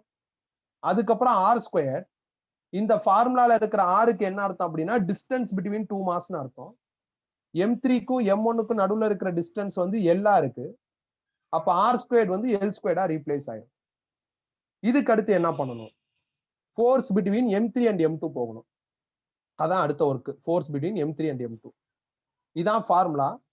எஃப்க்கு பதில் F2. நீங்க இதை பார்த்து எழுதாதீங்க, ஒரிஜினல் ஃபார்முலாவை பார்த்து பார்த்து எழுதுங்க. அப்பதான் கன்ஃபியூசன் இல்லாம இருக்கும். எஃப்க்கு பதில் F2ன்னு எடுத்திருக்கேன். ஜி அது கான்ஸ்டன்ட், அதை அப்படியே ரீடைன் பண்ணிருக்கேன். அதுக்கப்புறம் ப்ராடக்ட் ஆஃப் டூ மாஸ். இங்க ரெண்டு மாஸ் யாருன்னா M3 M2. M3யோட வேல்யூ ஸ்மால் எம், M2ஓட வேல்யூ ஸ்மால் எம். அப்ப இது ரெண்டையும் ப்ராடக்ட் பண்ணா M ஸ்கொயர்னு வந்துடும். ஸோ அப்ப ப்ராடக்ட் பண்ணா M ஸ்கொயர்டு. அப்புறம் டிஸ்டன்ஸ் பிட்வீன் டூ மாஸ், அதுதான் ஆர். இந்த ஃபார்முலால இருக்கிற ஆர் வந்து டிஸ்டன்ஸ் பிட்வீன் டூ மாஸ். அது எல்லா இருக்கு, அதனால எல் ஸ்கொயர். அவ்வளவுதான், முடிஞ்சிருச்சு ஸ்டெப் 1. ஸ்டெப் 1ல எந்த மாஸோட ஃபோர்ஸை எவாலுவேட் பண்ண சொல்லியிருக்காங்களோ அந்த மாஸ் சம்பந்தப்பட்ட ஃபோர்ஸ் எல்லாம் நீங்க எழுதிடணும். So M3 M1 M3 M2. ஒரு சின்ன க்ளூ இருக்கு, 3 மாஸ் இருந்தா 2 ஃபோர்ஸ் வரும். நீங்க தேவையில்லாம M1 M2 பண்ணக்கூடாது. ஸோ அன்னெசரி பண்ணக்கூடாது. எது நெசசிட்டியோ எது தேவையோ அதான் பண்ணணும். அது கிளியரா இருக்கும். ஃபோர்ஸ் ஆன் M3ங்கிறப்ப M3 சம்பந்தப்பட்டதை மட்டும் கண்டுபிடிக்கணும். மேபி உனக்கு சில நேரங்கள்ல எது எதெல்லாம் கண்டுபிடிக்கிறதுன்னு தெரியலனாலும் நீ இந்த மாதிரி பண்ணிட்டு ஸ்டாப் பண்ணு. எங்க ஸ்டாப் பண்ணணும் அப்படின்னா, டோட்டலா 3 மாசம் அப்ப 2 ஃபோர்ஸ் வரும் அப்படின்னு ஒரு சின்ன லாஜிக்ல நீ ஸ்டாப் பண்ணிடலாம். இதுக்கு அடுத்து என்ன பண்ணணும்? ஸ்டெப் 2. ஸ்டெப் 2ல இவங்களுக்கு நடுவுல உள்ள ரிலேஷன்ஷிப் பாருங்க. 2 ஃபோர்ஸ் ஈக்குவலா இருக்கு. இதை ஹைலைட் பண்ணிக்கோங்க. இந்த மாதிரி நாம கால்குலேட் பண்ற ஃபோர்ஸுக்கு அக்ராஸா ஈக்குவல் அப்படிங்கிற ரிலேஷன்ஷிப் இருந்தா அதை ஹைலைட் பண்ணுங்க. இதுதான் ஸ்டெப் 2. ஸோ புக்ல எல்லாம் ஸ்டெப் 1 ஸ்டெப் 2 அந்த மாதிரிலாம் இருக்காது. பட் நாம அப்படி பிரிச்சுக்கிட்டா கம்ஃபர்டபுளா இருக்கும். ஸோ அதுல என்னைய பொறுத்தவரை இது இம்பார்ட்டன்ட். எல்லா ப்ராப்ளத்துக்கும் கிடையாது, ஆனா சில லென்த்தியான ப்ராப்ளத்துக்கு இந்த மாதிரியான ரிலேஷன்ஷிப் வந்து இம்பார்ட்டன்ட். அடுத்து ஸ்டெப் 3. ஸ்டெப் 3 தான் இந்த மாதிரி ப்ராப்ளத்துல உள்ள மோஸ்ட் இம்பார்ட்டன்ட் ஸ்டெப். என்ன ஸ்டெப்னா, டைரக்ஷன் மார்க் பண்ணணும். ஏன்னா ஃபோர்ஸ் வெக்டார் குவாண்டிட்டி. நாம இங்க எழுதியிருக்கிறதெல்லாம் மேக்னிடியூட். இந்த ஃபார்முலாலையும் மேக்னிடியூடுக்கான அப்பியரன்ஸை தான் எழுதியிருக்கோம். டைரக்ஷன் இன்னும் மார்க் பண்ற மாதிரி எந்த ப்ராப்ளத்திலையும் பார்க்கல, இந்த ஃபார்முலா படிக்கிறப்பையும் பார்க்கல. ஆனா இந்த ஃபார்முலாவோட ஸ்டேட்மெண்ட் படிக்கிறப்ப நாம ஒரு விஷயத்தை ஐடென்டிஃபை பண்ணிருக்கோம். Any two mass in universe should possess attractive force. அப்ப கிராவிடேஷனல் எஃபெக்ட் படி, கிராவிடேஷனல் லா படி அட்ராக்டிவ் ஃபோர்ஸ் தான் இருக்கும். அதை மைண்ட்ல வச்சுக்கிட்டு நீங்க என்னென்ன ஃபோர்ஸ் கால்குலேட் பண்ணிருக்கீங்களோ, இப்ப F1 F2 கால்குலேட் பண்ணிருக்கீங்க, இவங்களோட டைரக்ஷனை மார்க் பண்ணணும். எங்க மார்க் பண்ணணும்னா M3ல தான் மார்க் பண்ணணும். பிகாஸ் டார்கெட் இதான், ஃபோர்ஸ் ஆன் M3. அப்ப நீங்க எந்த மாஸ்ல ஃபோர்ஸை கால்குலேட் பண்ணணுமோ அந்த மாஸ்ல டைரக்ஷன் மார்க் பண்ணணும். முதல் ஃபோர்ஸ் F1. F1 வந்து M3க்கும் M1க்கும். அப்ப அட்ராக்டிவ் ஃபோர்ஸ்ங்கிறதுனால M1 வந்து புடிச்சு இழுத்தா எப்படி இருக்கும்? இப்படி இருக்கும். அந்த டைரக்ஷனை மார்க் பண்ணும். அது நீங்க இந்த டைட்டில கரெக்டா எழுதுனா அதே லாஜிக்ல அப்படியே மார்க் பண்ணிட்டு போயிடலாம். ஏன்னா நம்மளுக்கு அட்ராக்டிவ் ஃபோர்ஸ், ரிப்பல்சிவ் ஃபோர்ஸ் ரெண்டுமே ப்ராப்ளத்துல வந்தாதான் இஷ்யூவே. இங்க அந்த மாதிரி சான்ஸே கிடையாது. கிராவிடேஷன்ல எல்லா இடத்துலயும் அட்ராக்டிவ் தான். அப்ப டைரக்ஷன் மார்க் பண்ற லாஜிக் செம சிம்பிள். புடிச்சு இழுக்கிற மாதிரி மார்க் பண்ணுவோம். F1 இங்க நின்னுகிட்டு M1ல நின்னுகிட்டு புடிச்சு இழுக்கணும். இல்லைன்னா M3 அண்ட் M1, அப்ப M3ல இருந்து M1க்கு ஒரு டைரக்ஷன். அதே மாதிரி F2ங்கிறது M3க்கும் M2க்கும். அப்ப M3ல இருந்து M2க்கு இப்படி போட்டுறணும். இது அட்ராக்டிவ் ஃபோர்ஸோட மீனிங். ஸோ நீங்க ஃபோர்ஸ் ஆன் M3ங்கிறதுனால M3ல தான் மார்க்கிங்கை கிரியேட் பண்ணணும். எந்த ஃபோர்ஸ் F1னா, F1 வந்து M1 M3யா, அப்ப M1 நோக்கி மார்க் பண்ணுங்க. M3 M2 அந்த ஃபோர்ஸ் தான் F2வா, அப்ப M2 நோக்கி மார்க் பண்ணுங்க. ஸோ அந்த லாஜிக்ல மார்க் பண்ணா டைரக்ஷன் ஆஃப் ஃபோர்ஸ் கிடைச்சிரும். இப்ப இதுக்கு அடுத்து நாம யோசிக்கணும். வெக்டார் அடிஷன்ல ரொம்ப இம்பார்ட்டன்ட் பாயிண்ட் வந்து டைரக்ஷனை மார்க் பண்றது. மார்க் பண்ணதுக்கு அப்புறம் திங்க் பண்றது. இப்ப இந்த டயக்ராம்ல பாருங்களேன், 2 ஃபோர்ஸ் இருக்கு. 2 ஃபோர்ஸும் கோணல் மாணலா இருக்கு. சோ வெக்டார் அடிஷன் நான் உங்களுக்கு போன கிளாஸ்லயே என்ன பண்ணேன்னா லைட்டா ரிவைஸ் பண்ண. நம்ம ஆல்ரெடி வெக்டார்ஸ்ல படிச்சாச்சு, இருந்தாலும் ஒரு தடவை ரிவைஸ் பண்ணிருக்கேன். என்ன சொல்லியிருக்கேன்? 2 ஃபோர்ஸ் ஒரே டைரக்ஷன்ல இருந்தா ஆட் பண்ணிக்கலாம். Vector addition simple. 2 ஃபோர்ஸ் ஆப்போசிட்ல இருந்தா சப்ட்ராக்ட் பண்ணிக்கலாம். எது பெருசோ அதுல இருந்து சின்னதை கழிச்சுக்கலாம். இந்த ஆன்சரை பார்த்துட்டு வெக்டார் சப்ட்ராக்ஷன் நினைக்க கூடாது. இது வெக்டார் அடிஷன்னா டைரக்ஷன் ரிவர்ஸ்ல இருக்கிறதுனால மைனஸ் ஆயிருச்சு. 2 ஃபோர்ஸ் கோணல் மாணலா இருக்கு, 2 வெக்டார் கோணல் மாணலா இருக்கு அப்படின்னா இது ரெண்டையும் வெக்டார் அடிஷன் பண்ணி அந்த வெக்டார் அடிஷனோட ரிசல்ட்டையும் டைரக்ஷனையும் கண்டுபிடிக்கிறதுக்கு நாம ஃபார்முலாவை நோட் பண்ணி வச்சிருக்கோம். Parallelogram law of vector addition, triangle law of vector addition, அந்த மெத்தட்ல தான் இந்த ஃபார்முலா கிடைக்கும். அப்ப ரெண்டு இன்க்ளைன் வெக்டார்ஸ், டிஃபரெண்ட் ஆக்சிஸ்ல போற ரெண்டு வெக்டார்ஸை ஆட் பண்ணி ரிசல்ட்னா மேக்னிடியூடு வரணும், டைரக்ஷனும் வரணும். அதை கண்டுபிடிக்கிறதுக்கு எனக்கு தனித்தனி ஃபார்முலா இருக்கு. 99% இது தேவைப்படாது. மேக்னிடியூட் கண்டுபிடிக்கிற இந்த லாஜிக் தான் நம்மளுக்கு என்ன ஆகும்னா தேவைப்படும். அதனால இந்த ஃபார்முலாவை நல்லா ஞாபகம் வச்சுக்கோங்க. ஸோ டிஃபரெண்ட் ஆக்சிஸ்ல போற மாதிரி ரெண்டு வெக்டார்ஸ் வந்துருச்சு அப்படின்னா இந்த ஃபார்முலாவை யூஸ் பண்ணி ஆன்சர் எடுத்துருங்க. அதுதான் நான் இப்ப பண்ணியிருக்கேன். ஏன்னா நம்மளோட ப்ராப்ளத்துல என்ன ஆகுது அப்படின்னா ரெண்டு வெக்டார் டிஃபரெண்ட் ஆக்சிஸ்ல டிராவல் ஆகுது. பாருங்க, ஒன்னு F1 ஒரு சைட்லயும் இன்னொன்னு F2 இந்த சைட்லயும் போகுது. அப்ப இது ரெண்டையும் வெக்டார் அடிஷன் பண்ணி ஃபைனல் ஆன்சர் எடுக்கணும். அதை கால்குலேட் பண்றதுக்கு என்கிட்ட ஃபார்முலா இருக்கு. அந்த ஃபார்முலா தான் இது. Square root of p square plus q square plus 2pq cos θ. இதே F1 F2 ரெண்டும் ஒரே டைரக்ஷன்ல இருந்தா நான் F1 பிளஸ் F2 எழுதிருக்கலாம். ஆப்போசிட்ல இருந்தா F1 minus F2 or F2 minus F1 எழுதிருக்கலாம். So which will be in single axisனா ஒர்க் ஈஸி. டிஃபரெண்ட் ஆக்சிஸ்ல இருந்தா கவனமா இருக்கணும். ஸோ அப்ப F1ஐயும் F2ஐயும் வெக்டார் அடிஷன் பண்ணா எனக்கு ஃபைனல் ஆன்சர் கிடைச்சிரும். அந்த ஃபைனல் ஆன்சர் தான் ஃபோர்ஸ் ஆன் M3. அப்ப இங்க இருக்கிற ஆருக்கு பதில் நான் ஃபோர்ஸ் ஆன் M3ன்னு மாத்திக்கிறேன். p ஸ்கொயர்டுக்கு பதில் F1 ஸ்கொயர்னு எழுதுறேன். q ஸ்கொயர்டுக்கு பதில் F2 ஸ்கொயர்னு எழுதுறேன். 2pக்கு பதில் F1, qக்கு பதில் F2, தீட்டாவுக்கு பதில் 60.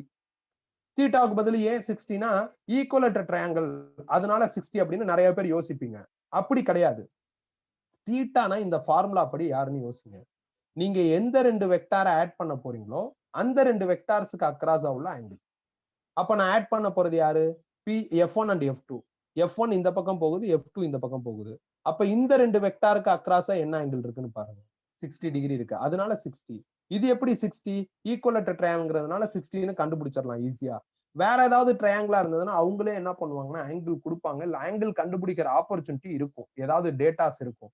ஸோ அதனால நீங்க வந்து ஏனோ தானோன்னு தீட்டா போடாம யாரையும் ஆட் பண்றோம் அவங்களுக்கு அக்ராஸா உள்ள ஆங்கிள் என்னன்னு ஐடென்டிஃபை பண்ணி போடுங்க. ஸோ இந்த cos 60யோட வேல்யூ 1/2. 1/2ல இருக்கிற 2வும் இந்த 2வும் கேன்சல் ஆயிரும். ஆல்ரெடி F2வும் F1 ஈக்குவல்னு சொல்லியாச்சு. அதனால F2 இருக்கிற இடத்துல நான் என்ன பண்ணிடலாம், F1 மாத்திரலாம். இங்க இருக்கிற F2 இருக்கிற பிளேஸை F1 மாத்திரலாம். அப்போ மொத்தம் 3 F1 ஸ்கொயர்டு வந்துடும். அதனால ரூட் ஆஃப் 3 F1 ஸ்கொயர், √3 அப்படியே ரீடைன் பண்றேன். F1 ஸ்கொயர்ட ரூட்ல இருந்து வெளியே எடுத்துட்டா F1 ஆயிரும். F1க்கு பதில் அந்த வேல்யூ எங்க இருக்கு, gm²/l² இங்க ஃபீட் பண்ணிக்கலாம்.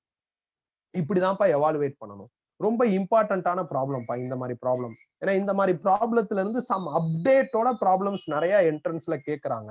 அப்ப இந்த மாதிரி ப்ராப்ளத்துல ப்ரொசீஜர் தெரிஞ்சுக்கிட்டாதான் அப்டேட்டோட இதுக்கப்புறம் இதோட அட்வான்ஸா போற ப்ராப்ளம்ஸ் நம்மளுக்கு ஈஸியா இருக்கும். நல்லா புரிஞ்சுக்கிறணும். நிறைய மாஸ் கொடுத்துட்டாங்க.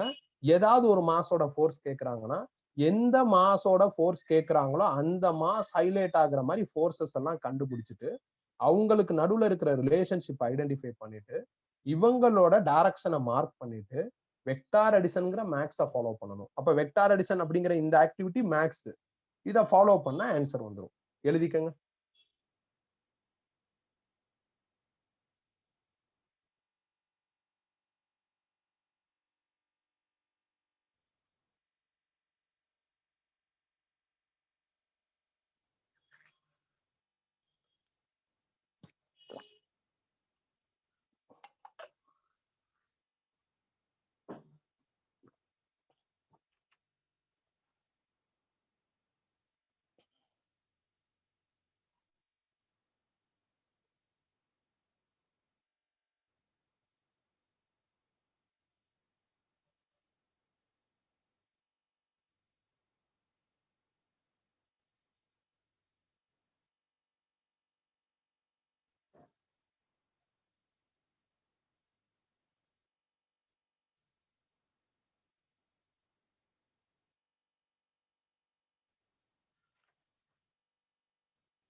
ஏதாவது டவுட் இருந்தா கேட்கலாம்.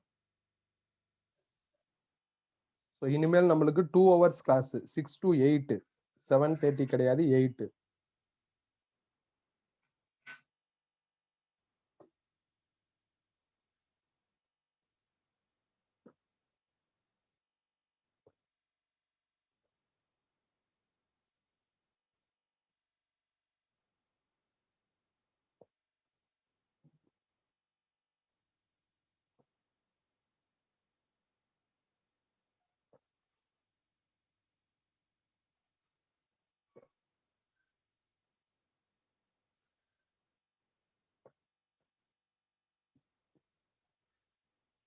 டைரக்ஷன்லாம் கிளியரா மார்க் பண்ணிக்கோங்க. அதுக்கு தனியா டயக்ராம் போடுங்க. நான் போட்டிருக்கிற மாதிரி தனியா டயக்ராம் போடுங்க. இந்த கொஸ்டின்ல டயக்ராம் கொடுக்கல. மேக்ஸிமம் ஆஃப் கொஸ்டின்ஸ்ல டயக்ராம் கொடுக்க மாட்டாங்க. நம்ம ஸ்டேட்மெண்ட் பார்த்து நாம தான் டயக்ராம் வரைகிற மாதிரி இருக்கும்.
கம்ப்ளீட்டடா? அடுத்த கொஸ்டின் எழுதுங்க. இம்பார்ட்டன்ட் போட்டுக்கோங்க. 4 particles each of mass m and equidistant from each other. 4 particles each of mass m and equidistant from each other move along a circle of radius r. Move along a circle of radius r under the action of their mutual gravitational attraction. Under the action of their mutual gravitational attraction.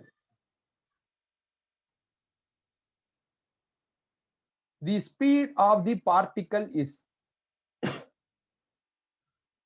the speed of the particle is option A square root of 2 root 2 gm by r. Option B square root of gm by r into 1 plus 2 root 2. Option C 1 by 2 into root of gm by r 1 by 2 into root of gm by r into 2 root 2 plus 1. Option D gm by r root of gm by r.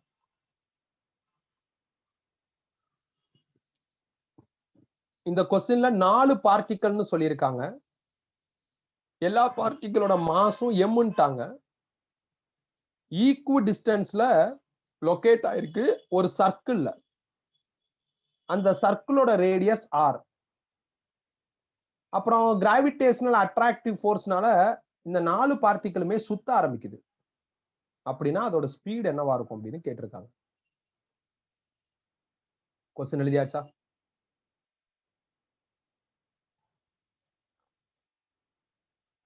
Start பண்ணலாமா? Start பண்ணலாமா? எழுதியாச்சா? எல்லாரும் கேர்ஃபுல்லா கவனிங்க. இது நிறைய step வரும் இதுல. அதனால கொஞ்சம் கவனமா இருக்கணும்.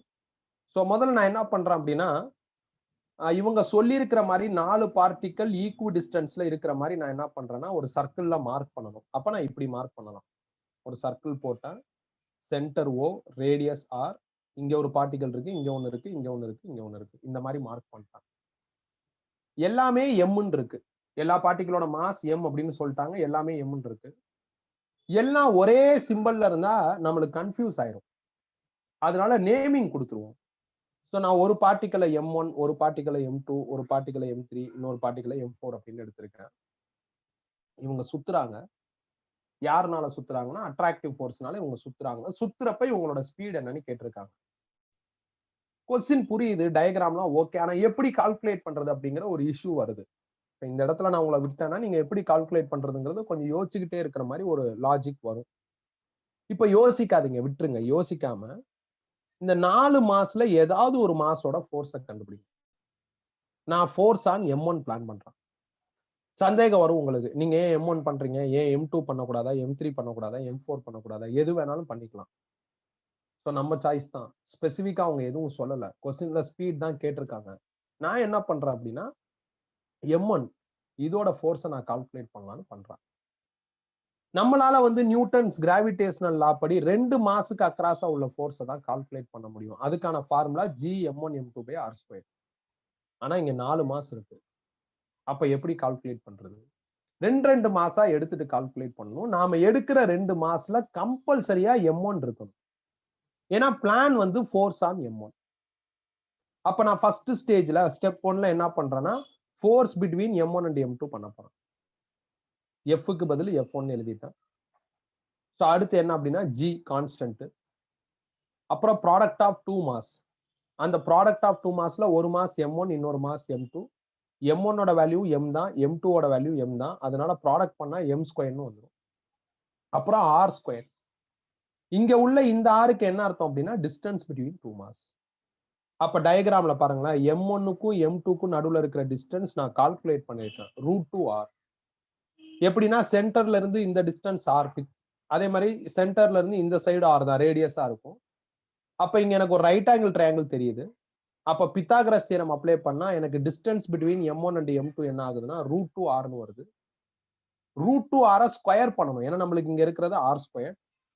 அப்படி ஸ்கொயர் பண்ணா எனக்கு √2R² which is 2R²ன்னு வந்துடும். அப்ப இப்ப நான் force between M1 and M2 முடிச்சிட்டேன். அடுத்து என்ன பண்ணும்? Force between M1 and M3 பண்ணணும்.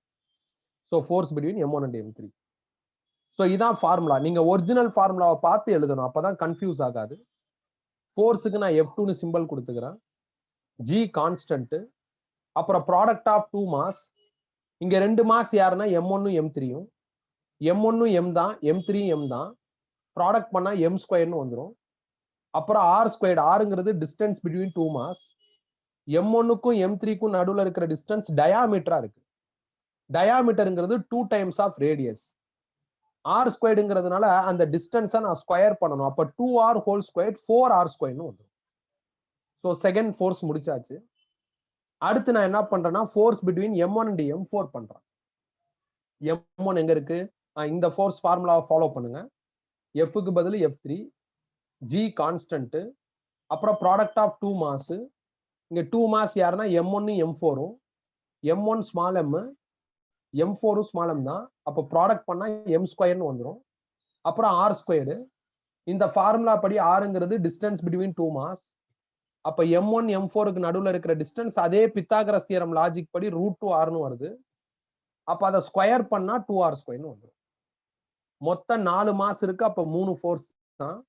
அப்ப M1 சம்பந்தப்பட்ட 3 ஃபோர்ஸையும் நாம கால்குலேட் பண்ணியாச்சு. அப்ப இதோட ஸ்டெப் 1 வைண்ட் அப் பண்ணிக்கலாம். அடுத்து ஸ்டெப் 2. இவங்களுக்கு நடுவுல இருக்கிற ரிலேஷன்ஷிப்பை பார்க்கணும். இப்ப F1, F3 ரெண்டு ஈக்குவலா இருக்கு பாருங்க. அதை ஹைலைட் பண்ணணும். ஸோ அப்ப F1 is equal to F3. அதுக்கப்புறம் பாருங்களேன், நீங்க F1 2ஆல டிவைட் பண்ணீங்கன்னா F2 கிடைச்சிடும். 2ஆல டிவைட் பண்ணா இந்த இடம் 4R² மாறும். அப்ப F2 வந்துடும். அப்ப F2 is equal to F1/2. இது அவ்வளவுக்கா இம்பார்ட்டன்ட் கிடையாதுப்பா. இது அன்ஈக்குவல் ரிலேஷன்ஷிப். இது நம்மளுக்கு தேவைப்படாது. யூஸ் பண்ணிக்கலாம். தேவைப்படாதுன்னா இது இல்லாமே பண்ணலாம், வச்சும் பண்ணலாம். ஈக்குவல் ரிலேஷன்ஷிப் வந்து நம்மளுக்கு ஆல்வேஸ் இம்பார்ட்டன்ட். போன ப்ராப்ளத்துல நம்மளுக்கு அவ்வளவு இம்பார்ட்டன்டா தோணல. பட் நிறைய மாஸ் 3-4 மாஸ் வந்துருச்சு, 5 மாஸ் வந்துருச்சு அப்படிங்கிறப்பெல்லாம் இந்த மாதிரியான ரிலேஷன்ஷிப் வந்து ஹைலி இம்பார்ட்டன்ட். இது ஸ்டெப் 2. இதுவரை ஃபர்ஸ்ட் எழுதி முடிச்சிருங்க. அதுக்கு அடுத்து ஸ்டெப் 3 போவோம். ஸ்டெப் 3 டைரக்ஷன் மார்க் பண்றது எழுதி முடிச்சிருங்க. அதுக்கப்புறம் போகும்.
கம்ப்ளீட்டடா.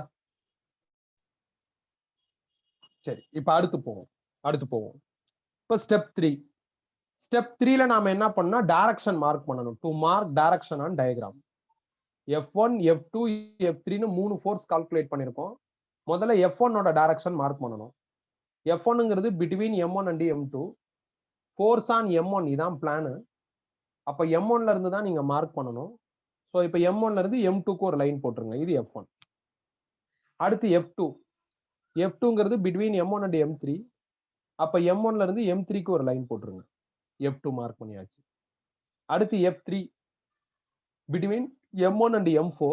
அப்ப M1ல இருந்து M4க்கு ஒரு லைன் போட்டுருங்க. நீங்க அப்படியே ஓபன் லைனா போடாம ஒரு ரெஃபரன்ஸ் லைன் போட்டுட்டு அது மேல என்ன பண்ணுங்கன்னா மார்க் பண்ணுங்க. அப்ப 3 ஃபோர்ஸோட டைரக்ஷனையும் நான் என்ன பண்ணிட்டேன் அப்படின்னா டயகிராம்ல மார்க் பண்ணிட்டேன். இனிமேல் இந்த டைரக்ஷனை அப்சர்வ் பண்ணி வெக்டார் அடிஷனை ஃபாலோ பண்ணி ஃபைனல் ஆன்சரை எடுக்கணும். இப்ப இதுல 3 ஃபோர்ஸுமே டிஃபரெண்ட் ஆக்சிஸ்ல டிராவல் ஆகுது. 3 ஃபோர்ஸ் இந்த மாதிரி டிஃபரெண்ட் ஆக்சிஸ்ல டிராவல் ஆச்சு அப்படின்னா முதல்ல 2 ஃபோர்ஸ் எடுத்து வெக்டார் அடிஷன் பண்ணுங்க. லோவர் கிளாஸ்ல எல்லாம் நம்ம நார்மலா அடிஷன் பண்றப்ப 10 + 7 + 8னா முதல்ல 2 நம்பரை ஆட் பண்ணிட்டு அதுக்கப்புறம் தான் 3வது நம்பரை எடுத்துட்டு வருவோம். அந்த மெத்தடாலஜியை ஃபாலோ பண்ணுங்க. 3ஐயும் பல்கா ஆட் பண்ணணும் அப்படின்னு யோசிக்காம முதல் 2 ஃபோர்ஸ் எடுத்து ஆட் பண்ணுங்க. இப்ப இங்க F1, F2, F3ன்னு 3 ஃபோர்ஸ் இருக்கு. எதை 2 பிக் பண்றது? நம்ம சாய்ஸ் தான். எதை வேணாலும் பிக் பண்ணிக்கலாம். பட் சீக்கிரமா போகணும், கரெக்டா ஆன்சர் எடுக்கணும், ஈஸியா இருக்கணும், நிறைய ஸ்டெப்ஸ் வளன்னு வரக்கூடாது அப்படின்னா நீங்க இந்த மாதிரி நிறைய ஃபோர்ஸ்ல இருந்து 2 ஃபோர்ஸை பிக் பண்றப்ப 2 ஈக்குவல் ஃபோர்ஸை பிக் பண்ணணும். அது வந்து ஆல்வேஸ் கம்ஃபர்டபிள். அதனாலதான் நான் ஸ்டெப் 2 வந்து நம்மளுக்கு இம்பார்ட்டன்ட்னு சொல்றேன். ஏன்னா ஸ்டெப் 2ல யாரும் ஈக்குவல்னு தெரிஞ்சிடும். அதனால இந்த மாதிரி 3-4 ஃபோர்ஸ் வந்துருச்சுன்னா கண்டிப்பா ஈக்குவல் ஃபோர்ஸ் இல்லாமலாம் இருக்காது. ஈக்குவல் ஃபோர்ஸ் இருந்தாதான் இந்த மாதிரியான பேலன்ஸ்டான டயகிராம்ஸ் எல்லாம் பில்ட் பண்ண முடியும். அன்ஈக்குவல் ஃபோர்ஸ்ல பில்ட் பண்ண முடியாது. அதனால வந்து கண்டிப்பா ஈக்குவல் ஃபோர்ஸ் இருக்கும். ஸோ நம்மளுக்கு ஹிண்ட் இருக்கு. F1, F3 equal. அதை 2ஐயும் ஃபர்ஸ்ட் வெக்டார் அடிஷன் பண்ணுவோம். F1, F3 கோணல் மணலா போகுது. கோணல் மணலா போற 2 டேர்மை வெக்டார் அடிஷன் பண்றதுக்கு இதான் formula. R is equal to √P² + Q² + 2PQ cos θ. Plan F1ஐயும் F3யும் வெக்டார் அடிஷன் பண்ணணும். அப்படி பண்ணா ஒரு ஆன்சர் வரும். அந்த ஆன்சருக்கு நான் ஒரு பேர் வைக்கணும். நான் F13R பேர் வச்சுக்கிறேன். அப்ப ஆருக்கு பதில் F13R. பி ஸ்கொயர்டுக்கு பதில் f1 ஸ்கொயர்டு, q ஸ்கொயர்டுக்கு பதில் f3 ஸ்கொயர்டு, 2 ரீடைன், பிக்கு பதில் f1, qக்கு பதில் f3. தீட்டாங்கிறது இந்த ஃபார்முலா படி யாரு? எந்த ரெண்டு வெக்டாரை ஆட் பண்றோமோ அவங்களுக்கு நடுவுல இருக்கிற ஆங்கிள். அப்ப நம்ம இங்க ஆட் பண்றது f1ம் f3யும். நடுவுல இருக்கிற ஆங்கிள் 90 டிகிரின்னு கிளியரா தெரியுது. ஸோ அப்ப 90 போட்டுறலாம். cos 90 0ங்கிறதுனால இந்த டேமே 0 ஆயிடும். f3 f1 equal. அப்ப இங்க இருக்கிற f3ய f1 மாத்திட்டா f1 square plus f1 square 2f1 square under ரூட்ல வரும். இதை சால்வ் பண்ணா √2 f1 வந்துடும். அப்ப இந்த இடத்துல 3 ஃபோர்ஸ் இருக்கு. 3ஐயும் ஆட் பண்ணி சிங்கிள் ரிசல்ட்டா மாத்தணும். ஆனா 3 வேற வேற டைரக்ஷன்ல டிராவல் ஆகுது. 3 ஃபோர்ஸையும் பல்கா ஆட் பண்ற மாதிரி நான் எந்த ஃபார்முலாவும் உங்களுக்கு தரப்போறதும் கிடையாது. அது அன்னெசரி ரிஸ்க். அப்ப 2 ஃபோர்ஸ் எடுத்து ஃபர்ஸ்ட் ஆட் பண்ணணும். நீங்க f1 f2வும் பண்ணலாம், f1 f3யும் பண்ணலாம், f2 f3யும் பண்ணலாம். உங்க சாய்ஸ் தான். பட் 2 ஈக்குவல் ஃபோர்ஸை எடுத்து வெக்டார் அடிஷன் பண்ணா நம்ம அடுத்தடுத்த ஸ்டேஜ் கொஞ்சம் ஃபாஸ்டா மூவ் பண்ணலாம். இப்ப இந்த மாதிரி 2 ஃபோர்ஸ் எடுத்து வெக்டார் அடிஷன் பண்ணி நான் ஆன்சர் எடுத்து வச்சுட்டேன். அடுத்து என்ன பண்றது? சோம்பேறித்தனம் படாம இன்னொரு தடவை டயக்ராம் போடுங்க. ஸோ நான் திருப்பி டயக்ராம் போட்டேன். இப்ப இந்த டயக்ராம்ல ஃபர்ஸ்ட் டியூட்டியா இன்னும் டச் பண்ணாத ஃபோர்ஸ் எதவோ அதை மார்க் பண்ணிருங்க. இப்ப f1 f3 இது ரெண்டும் நாம யூஸ் பண்ணியிருக்கோம். சோஃபார் யூஸ் பண்ணாதது f2. அதை நான் ஒழுங்கா மார்க் பண்ணிட்டேன். இப்ப அடுத்து நான் என்ன மார்க் பண்ணணும்னா இந்த f1ஐயும் f3ஐயும் வெக்டார் அடிஷன் பண்ணா ஒரு ஆன்சர் வருதுல f13r. இதை மார்க் பண்ணணும். இதை மார்க் பண்ணணும்னா எனக்கு டைரக்ஷன் தேவை. எந்த டைரக்ஷன்ல இது ப்ரொஜெக்ட் ஆகுதுன்னு தெரிஞ்சாதானே மார்க் பண்ண முடியும். இதோட டைரக்ஷனை கண்டுபிடிக்கிறதுக்கு ஒரு ஃபார்முலா இருக்கு. நான் அந்த ஃபார்முலாவை காமிக்கிறேன். Alpha is equal to tan inverse of q sin θ divided by p plus q cos θன்னு வரும். இதான் அந்த ஃபார்முலா. பட் இந்த ஃபார்முலா எழுதுறப்பே சொன்ன புத்திசாலித்தனமா செயல்பட்டா இந்த ஃபார்முலா தேவைப்படாதுன்ட்டு. இப்ப நான் நடத்திட்டு இருக்கிற அந்த ப்ராப்ளத்துல நாம கரெக்டா தான் போயிட்டு இருக்கோம். இந்த ஃபார்முலா இல்லாமலே நாம டைரக்ஷன் கண்டுபிடிக்கலாம். எப்படி? இந்த ஃபார்முலா வச்சு கண்டுபிடிச்சா என்ன ஆன்சர் வருமோ அந்த ஆன்சரை இந்த ஃபார்முலா இல்லாமலே நாம ப்ரிடிக்ட் பண்ணலாம். அதுக்கு ஒரு சின்ன லாஜிக்கை நாம ஃபாலோ பண்ணிருக்கணும். என்ன அப்படின்னா 2 ஈக்குவல் வெக்டாரை ஆட் பண்ணணும்.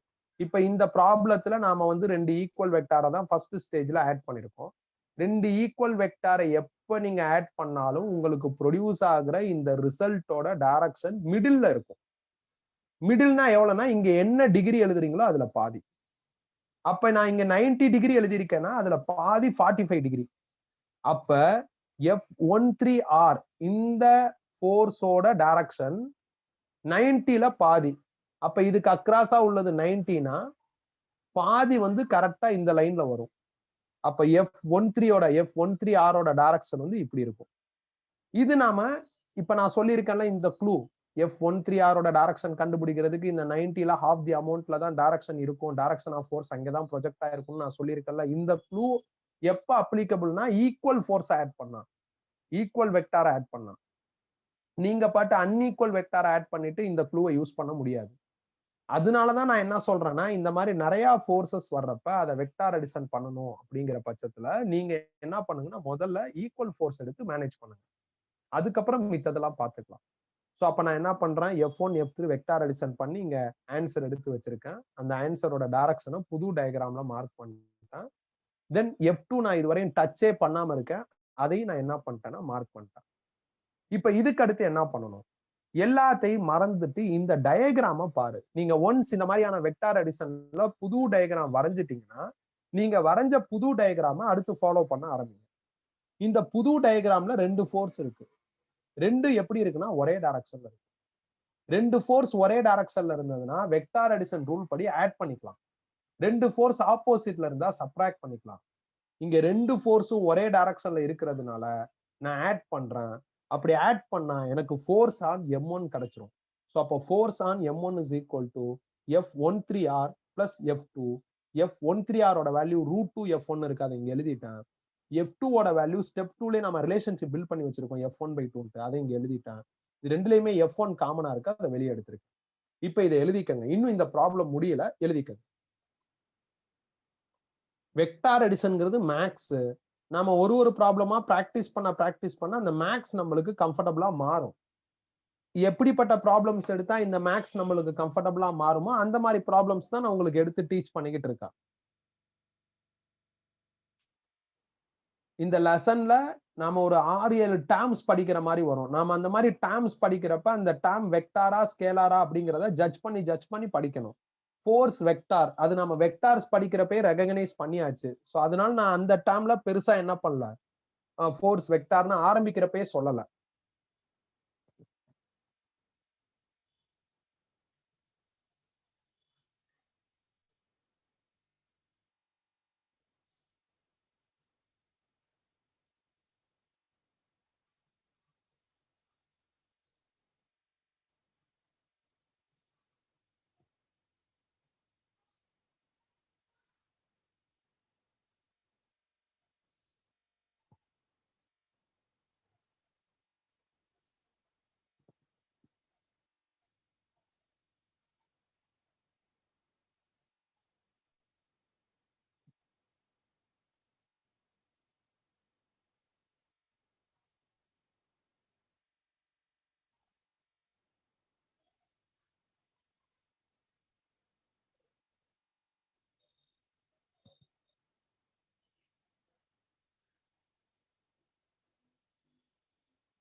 கம்ப்ளீட்டட்னா சொல்லுங்க, நம்ம அடுத்த ஸ்டெப் மூவ் பண்ணலாம். இப்ப போன ப்ராப்ளத்துல பாத்தீங்கன்னா இவ்வளவு ரிஸ்க் எல்லாம் வந்திருக்காது. 2 டயகிராம்லாம் போட்டிருக்க மாட்டோம். டைரக்ஷனுக்கு ஒரு டயகிராம் போட்டு ஆன்சர் எடுத்திருப்போம். ஏன்னா போன ப்ராப்ளத்துல 2 ஃபோர்ஸ் தான் இருந்துச்சு. இதுல 3 ஃபோர்ஸ் இருக்கு. அப்ப 3 ஃபோர்ஸ் 4 ஃபோர்ஸ்லாம் வரப்ப நம்ம வெக்டார் அடிஷன்ங்கிற இந்த ஸ்டெப்பே நம்மளுக்கு என்ன ஆகும்னா ரொம்ப பெருசா இருக்கும்.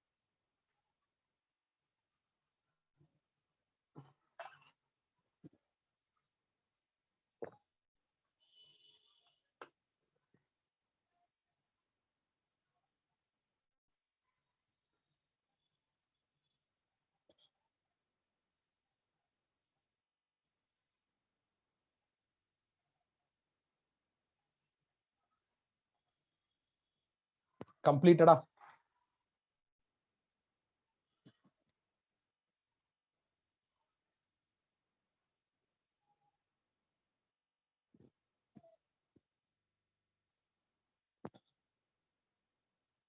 ஓகே. இப்ப அடுத்து கொஸ்டின்குள்ள போவோம்.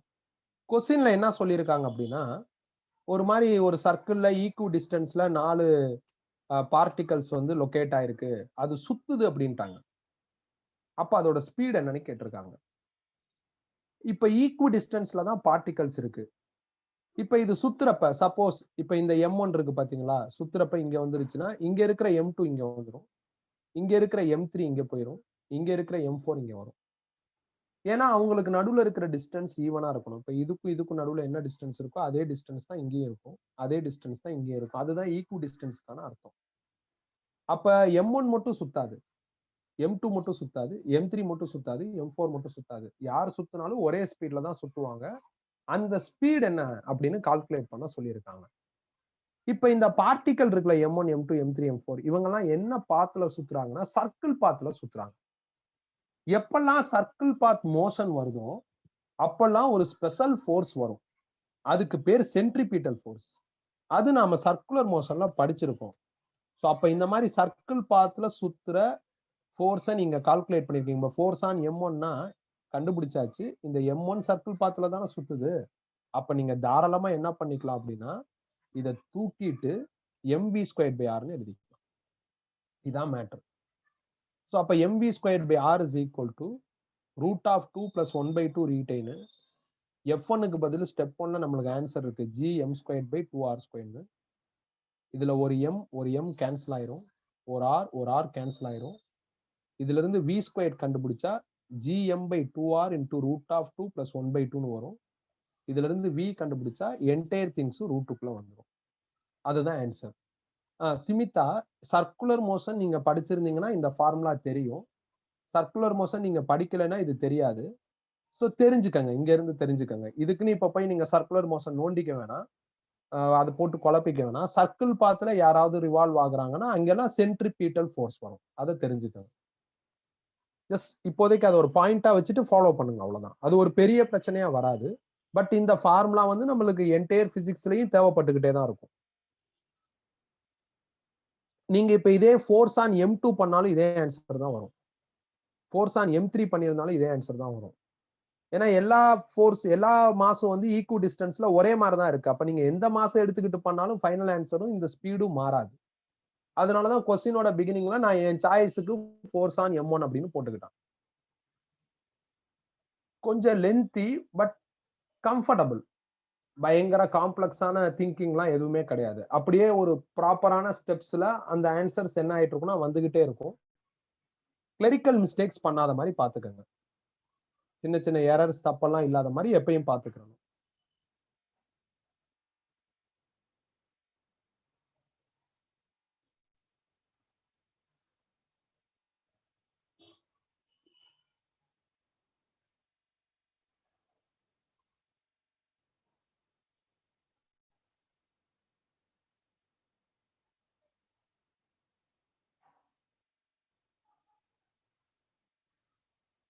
முடிச்சாச்சா?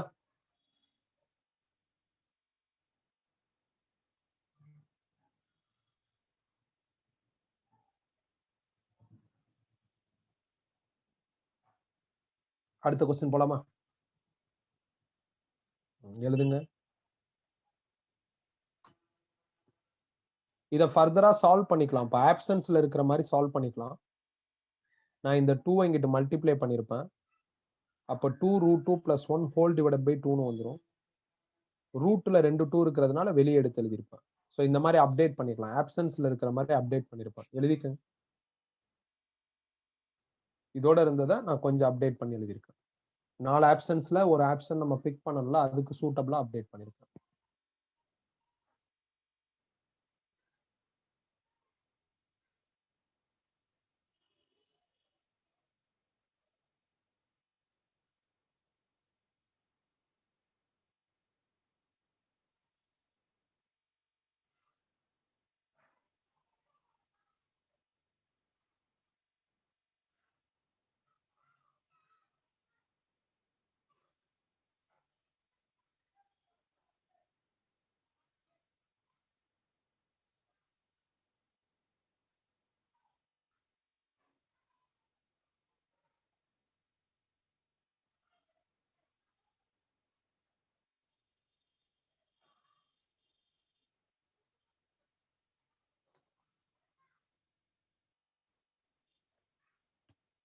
ஓகே, அடுத்த கொஸ்டின் வாங்க. Question number 7. 2 particles of mass m each. 2 particles of mass m each are placed diametrically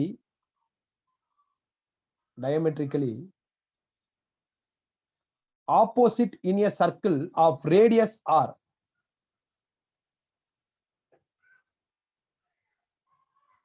Diametrically opposite in a circle of radius r.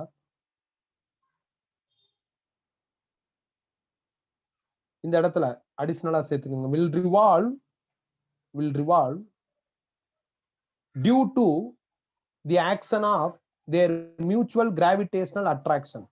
இந்த இடத்துல radius r அப்படின்னு இருக்கு பாத்தீங்களா? இல்ல இப்படியே எழுதிக்கலாம், கரெக்டா தான் இருக்கு. opposite in a circle of radius r under the action of their mutual gravitational attraction. இதே மாதிரி எழுதுங்க. 2 particles of mass m each are placed diametrically opposite in a circle of radius r under the action of their mutual gravitational attraction. It will revolve. Find the speed of the particle. Find the speed of the particle.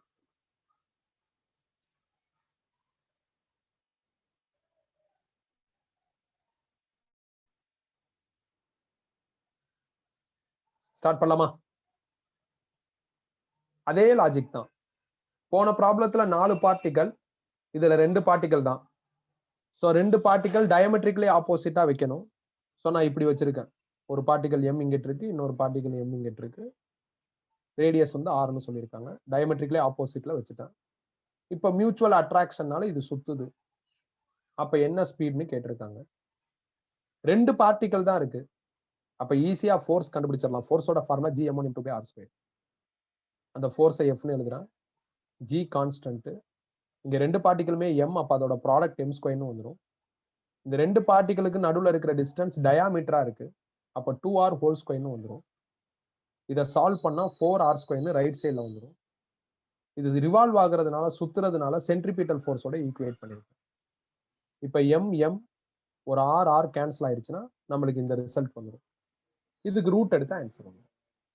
இப்ப போன ப்ராப்ளத்துல 4 particle இருந்ததுனால, இல்ல சில நேரங்கள்ல 3 particle இருக்கு அப்படின்னா, அப்ப அந்த வெக்டார் அடிஷன் லாஜிக்லாம் வந்துரும். ரெண்டு பார்ட்டிகல் இருக்கிறப்ப நம்மள்ட்ட ஸ்ட்ரைட் ஃபார்முலா இருக்கு. அப்ப அதை வச்சு ஆன்சர் எடுத்துடலாம். அவ்வளவுதான். அதனால நான் இதுக்கு அடுத்து இப்ப 7க்கு அடுத்து 6னா டஃபா இருக்கிற மாதிரி இருக்கும். 6க்கு அடுத்து 7னா ஈஸியா புரியும். உங்களுக்கு எந்த பிரச்சனையும் இருக்காது. அப்ப எப்ப இந்த வெக்டார் அடிஷன் டைரக்ஷன் லாஜிக்லாம் வருது? நிறைய மாஸ் வந்தா. 2 மாஸ் வந்தா பிரச்சனை கிடையாது. 4 மாஸ் 5 மாஸ் வரப்பதான் இந்த வெக்டார் அடிஷன்லாம். 3 மாசத்துல கூட சில நேரங்கள்ல வெக்டார் அடிஷன் வரலாம். அதுதான் 5th ப்ராப்ளம். 3 மாசத்துல வெக்டார் அடிஷன் வராமையே ஒரு ப்ராப்ளம் பார்த்திருக்கோம். அது செகண்ட் ப்ராப்ளம். தேவைப்பட்டா வெக்டார் அடிஷன் லாஜிக்க உள்ள எடுத்துட்டு வரலாம். If you have more than 3 masses, more than 2 masses located in different places, வேற வேற லொகேஷன்ல இருக்கும். ட்ரையாங்கிள் மாதிரி, சர்க்கிள் மாதிரி, ஸ்கொயர் மாதிரிலாம் இருக்கும். இந்த மாதிரி ரெண்டு மாசம்லாம் வரப்ப ஈஸியா முடிஞ்சிடும். 1 லைன்ல முடிஞ்சிடும்.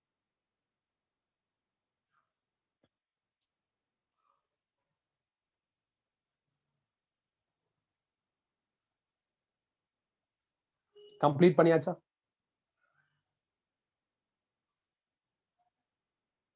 கம்ப்ளீட்டடா?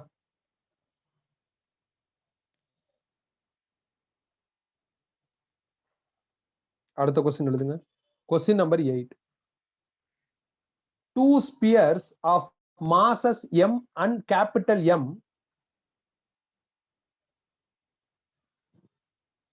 2 spheres of masses m and capital M are situated in air.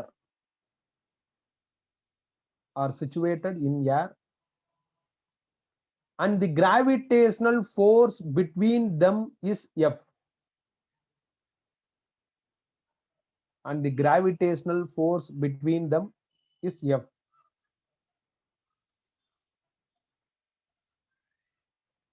The space around the masses is now filled with a liquid.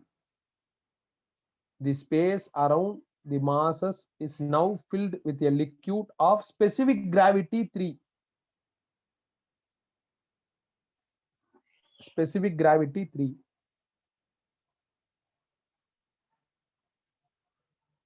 The gravitational force will be now. The gravitational force will be now. Option A, F by 3. Option B, F by 9. Option C, 3F. Option D, F.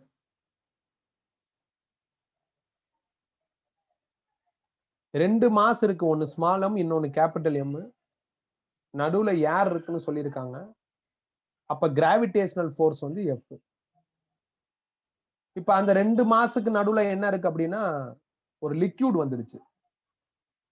அப்ப gravitational force என்னன்னு கேட்டிருக்காங்க.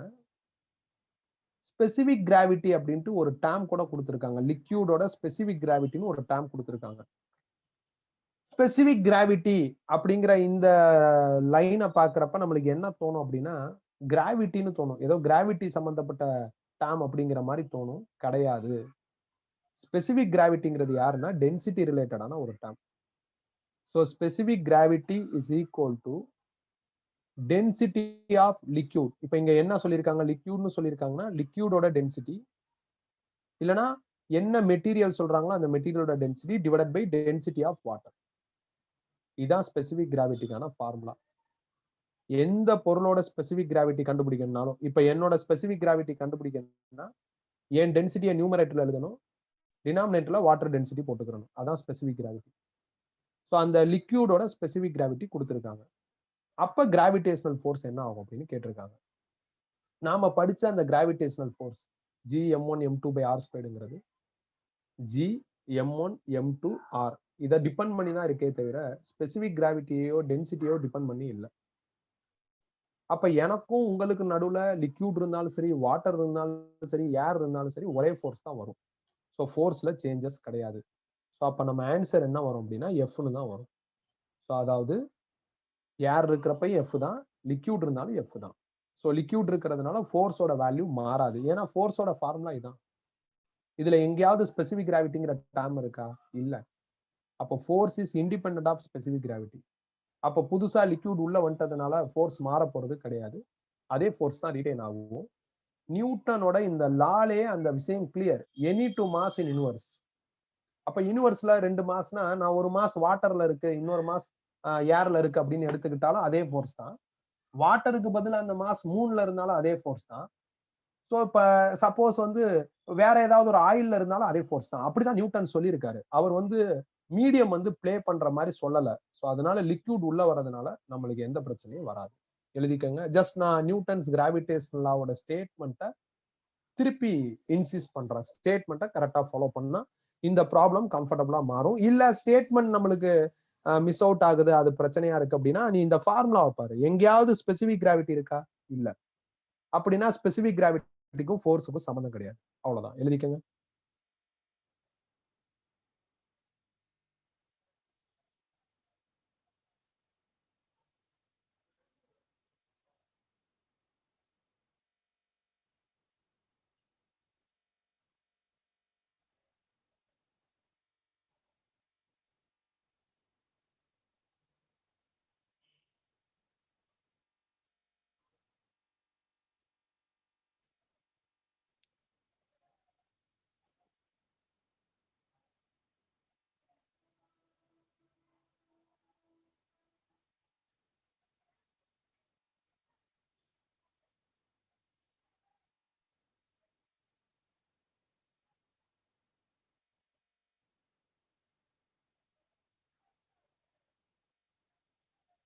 கம்ப்ளீட்டடா.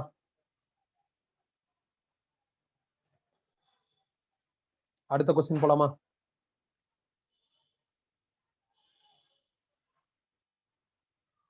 Okay, அடுத்த question எழுதுங்க. இது ஒரு இம்பார்ட்டன்டான question பா. A uniform solid sphere of mass m1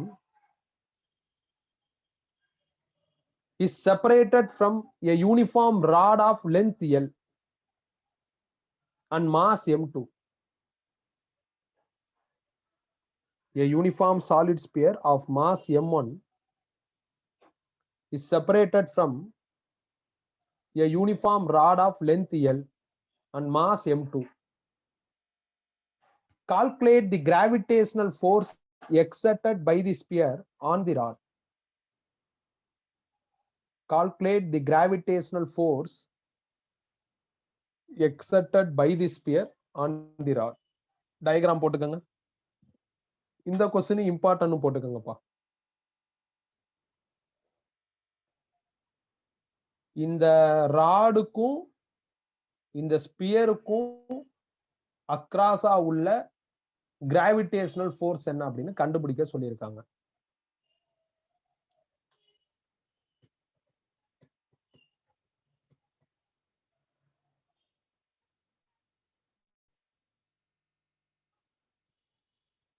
diagram போட்டாச்சா?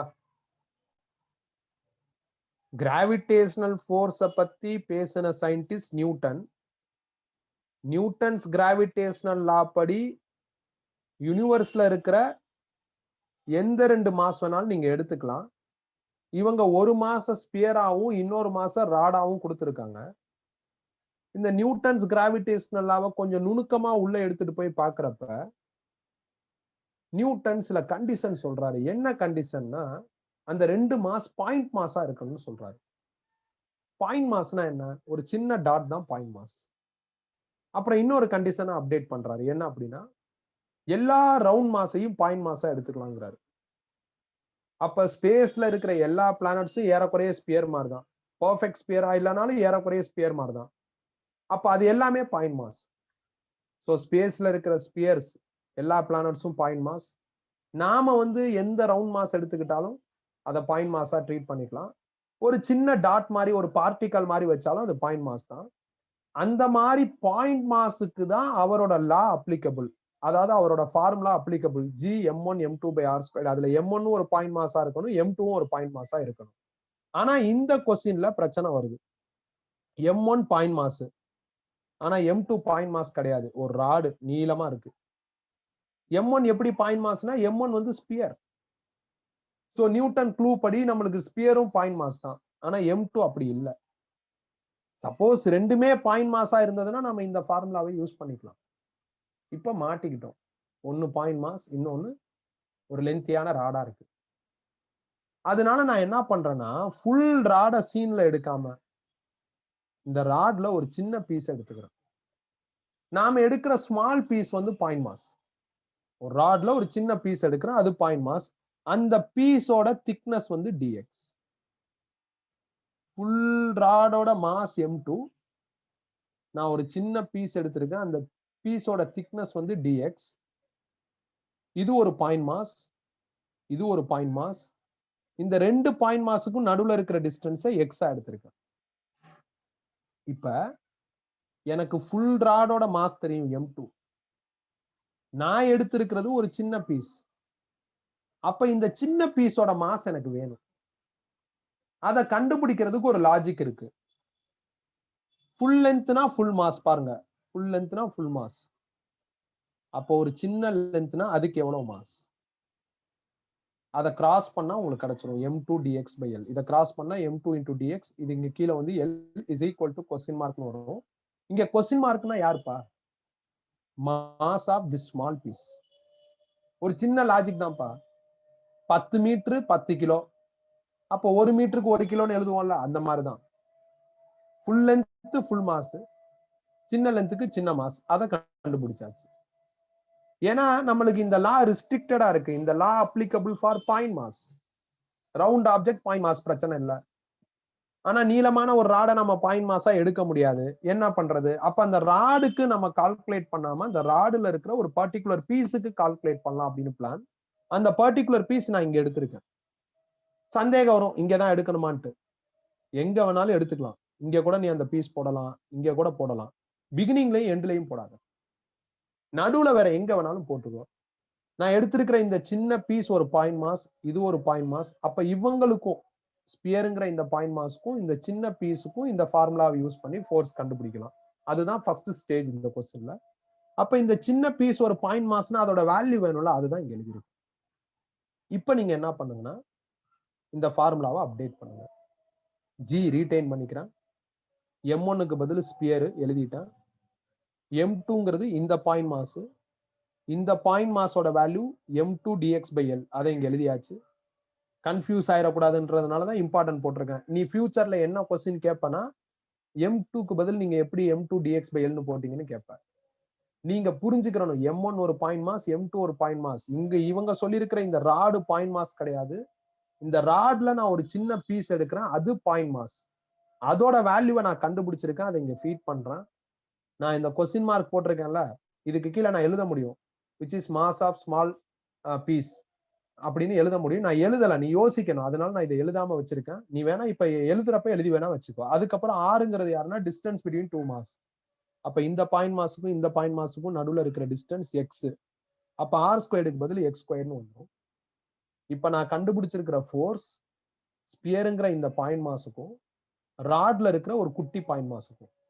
நான் ஃபுல் ராடுக்கு பண்ணல, அப்படின்னா நான் ஃபுல் ஃபோர்ஸ் கண்டுபிடிக்கல, ஒரு குட்டி பீஸுக்கு தான் கண்டுபிடிச்சிருக்கேன். அப்படி குட்டி பீஸ், சின்ன பீஸ், மினிமம் இதெல்லாம் கண்டுபிடிச்சா, இதுக்கெல்லாம் ஃபோர்ஸ் கண்டுபிடிச்சா நீங்க எஃப்னு எழுத முடியாது, டிஎஃப்னு எழுத முடியும். டிஎஃப்ங்கிறது எதை மீன் பண்ணுதுன்னா மினிமம் ஸ்மால் அப்படிங்கிறத மீன் பண்ணுது. நான் இந்த மாசுக்கும் இந்த மாசுக்கும் ஃபுல் ஃபோர்ஸ் கண்டுபிடிக்கிறேன்னா எஃப்னு எழுதிக்கலாம். பட் ஒரு மாஸ் நான் கம்ப்ளீட்டா எடுத்திருக்கேன், அதுல எனக்கு பிரச்சனை வரல. இன்னொரு மாஸ் நான் கம்ப்ளீட்டா எடுக்கல, இன்னொரு மாஸ்ல ஒரு சின்ன பீஸ் தான் எடுத்திருக்கேன். ஃபார் தட் ஸ்மால் பீஸ் நான் ஃபோர்ஸை கண்டுபிடிச்சிட்டேன். அதே நேரத்துல அதோட சிம்பலையும் கரெக்டா எழுதணும். இப்ப கொஞ்சம் அப்டேட் பண்ணிக்கிறேன். ஜி m1 m2 l ஓரமா ஒதுக்கிட்டேன். Remaining dx by x square இருக்கு, அதை அப்படியே வச்சிருக்கேன். இப்ப இது யார் df யாருன்னா force between a sphere and a small mass of rod, not full rod. அப்ப இப்ப எனக்கு கிடைச்சிருக்கிற ஃபோர்ஸ் வந்து ஒரு சின்ன போர்ஷனோட ஃபோர்ஸா இருக்கு. எனக்கு ஃபுல் வேணும். சின்னதுல இருந்து பெருசுக்கு போற மேக்ஸ் தான் இன்டகிரேஷன். இன்டகிரேஷன்ங்கிறது மல்டிப்ளிகேஷனோட ஹையர் வெர்ஷன். ஸோ மல்டிப்ளிகேஷனோட ஹையர் வெர்ஷன் தான் integration. Small to greater, minimum to maximum, அது போறப்ப நீங்க இன்டகிரேஷன் ஃபாலோ பண்ணணும். அப்ப நான் இன்டகிரேட் பண்ணலான்னு பிளான் பண்ணிட்டேன். டபுள் சைடு இன்டகிரேட் பண்ணிட்டேன். இப்ப இந்த சைடு இன்டகிரேட் பண்ணா எனக்கு என்ன ஆகும்னா இன்டகிரல் டிஎஃப்னு வரும். ஸ்மால் ஃபோர்ஸ் டிஎஃப், இன்டகிரேட் பண்ணா ஃபுல் கிடைச்சிரும்னு சொல்லியிருக்கேன். ஃபுல் ஃபோர்ஸுக்கு நான் எஃப்னு சிம்பிள் வச்சிருக்கேன். இந்த ஜி m1 m2 l இதெல்லாம் மல்டிப்ளிகேஷன் டிவிஷன்ல இருக்கிற கான்ஸ்டன்ட். எந்த ஒரு மேக்ஸா இருந்தாலும் மல்டிப்ளிகேஷன் டிவிஷன்ல இருக்கிற கான்ஸ்டன்ட்டை நான் அப்படியே வச்சுக்கலாம். அதனால நான் அப்படியே ஓரமா வெளியே ஒதுக்கிட்டேன். இன்டகிரல் dx by x ஸ்கொயர்னு எழுதிட்டேன். இப்ப இன்டகிரேட் பண்ணா நம்மளுக்கு ஆன்சர் வந்துடும். இப்ப இதை எழுதிக்கங்க ஃபர்ஸ்ட். சோ இந்த இடத்துல ஒரு ரிஸ்ட்ரிக்ஷன் ரிகார்டிங் நியூட்டன்ஸ் கிராவிடேஷனல் லா தெரியுது. Newton's gravitational law should be applicable for point mass and also all round objects should be considered as point mass. So இங்க எனக்கு ஒன்னு பாயிண்ட் மாஸா இருக்கு, பிரச்சனை இல்ல. இன்னொன்னு பாயிண்ட் மாஸா இல்ல. அதனால இன்னொரு மாஸ்ல இருந்து ஒரு சின்ன பாயிண்ட் மாஸை நான் ரெகனைஸ் பண்ணி ஃபோர்ஸை கண்டுபிடிச்சிருக்கேன். நான் சின்னதுக்கு ஃபோர்ஸ் கண்டுபிடிச்சிட்டேன். ஆனா எனக்கு ஃபுல் ஃபோர்ஸ் வேணும். அப்ப மேக்ஸ் இன்டகிரேஷன் அப்ளை பண்ணா எனக்கு ஆன்சர் வந்துடும்.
நியூட்டன்ஸ் கிராவிடேஷனல் லா படி எனி டூ மாஸுக்கு அக்ராஸா உள்ள ஃபோர்ஸ் இதான். பட் கண்டிஷன் இருக்கு, இந்த ரெண்டு மாசுமே பாயிண்ட் மாஸா இருக்கணும்.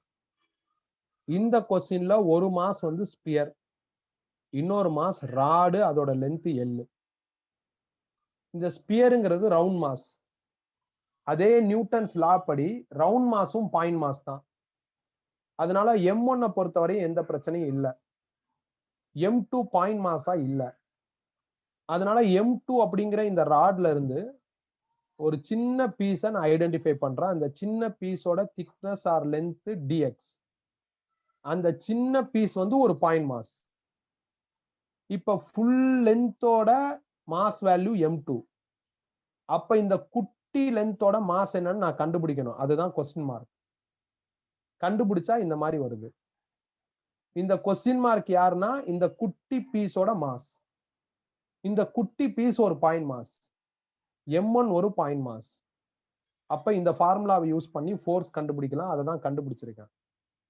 M1க்கு பதில் M1, M2க்கு பதில் இந்த பீஸோட மாஸ் எழுதணும். இந்த பீஸோட மாஸ் இங்க இருக்கு, எழுதிட்டேன். ஆறுங்கிறது டிஸ்டன்ஸ் பிட்வீன் டூ மாஸ்.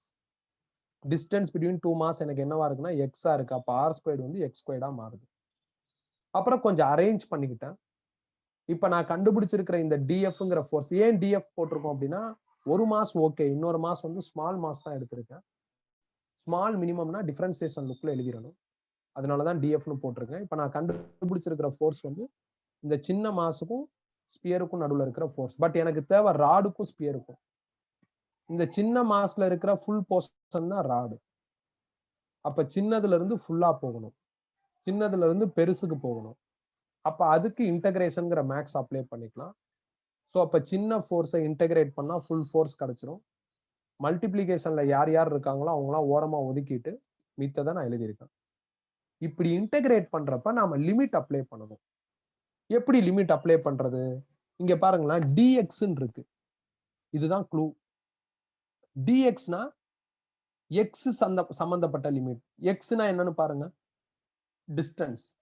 அப்ப டிஸ்டன்ஸ் சம்பந்தப்பட்ட லிமிட் போடணும். சோ m1ங்கிற இந்த மாஸுக்கும் ராடோட பிகினிங்க்கும் நடுவுல இருக்கிற டிஸ்டன்ஸ் r. அதனால இந்த இடத்துல நான் என்ன பண்ணிட்டேன் அப்படின்னா, ஒரே ஒரு நிமிஷம்.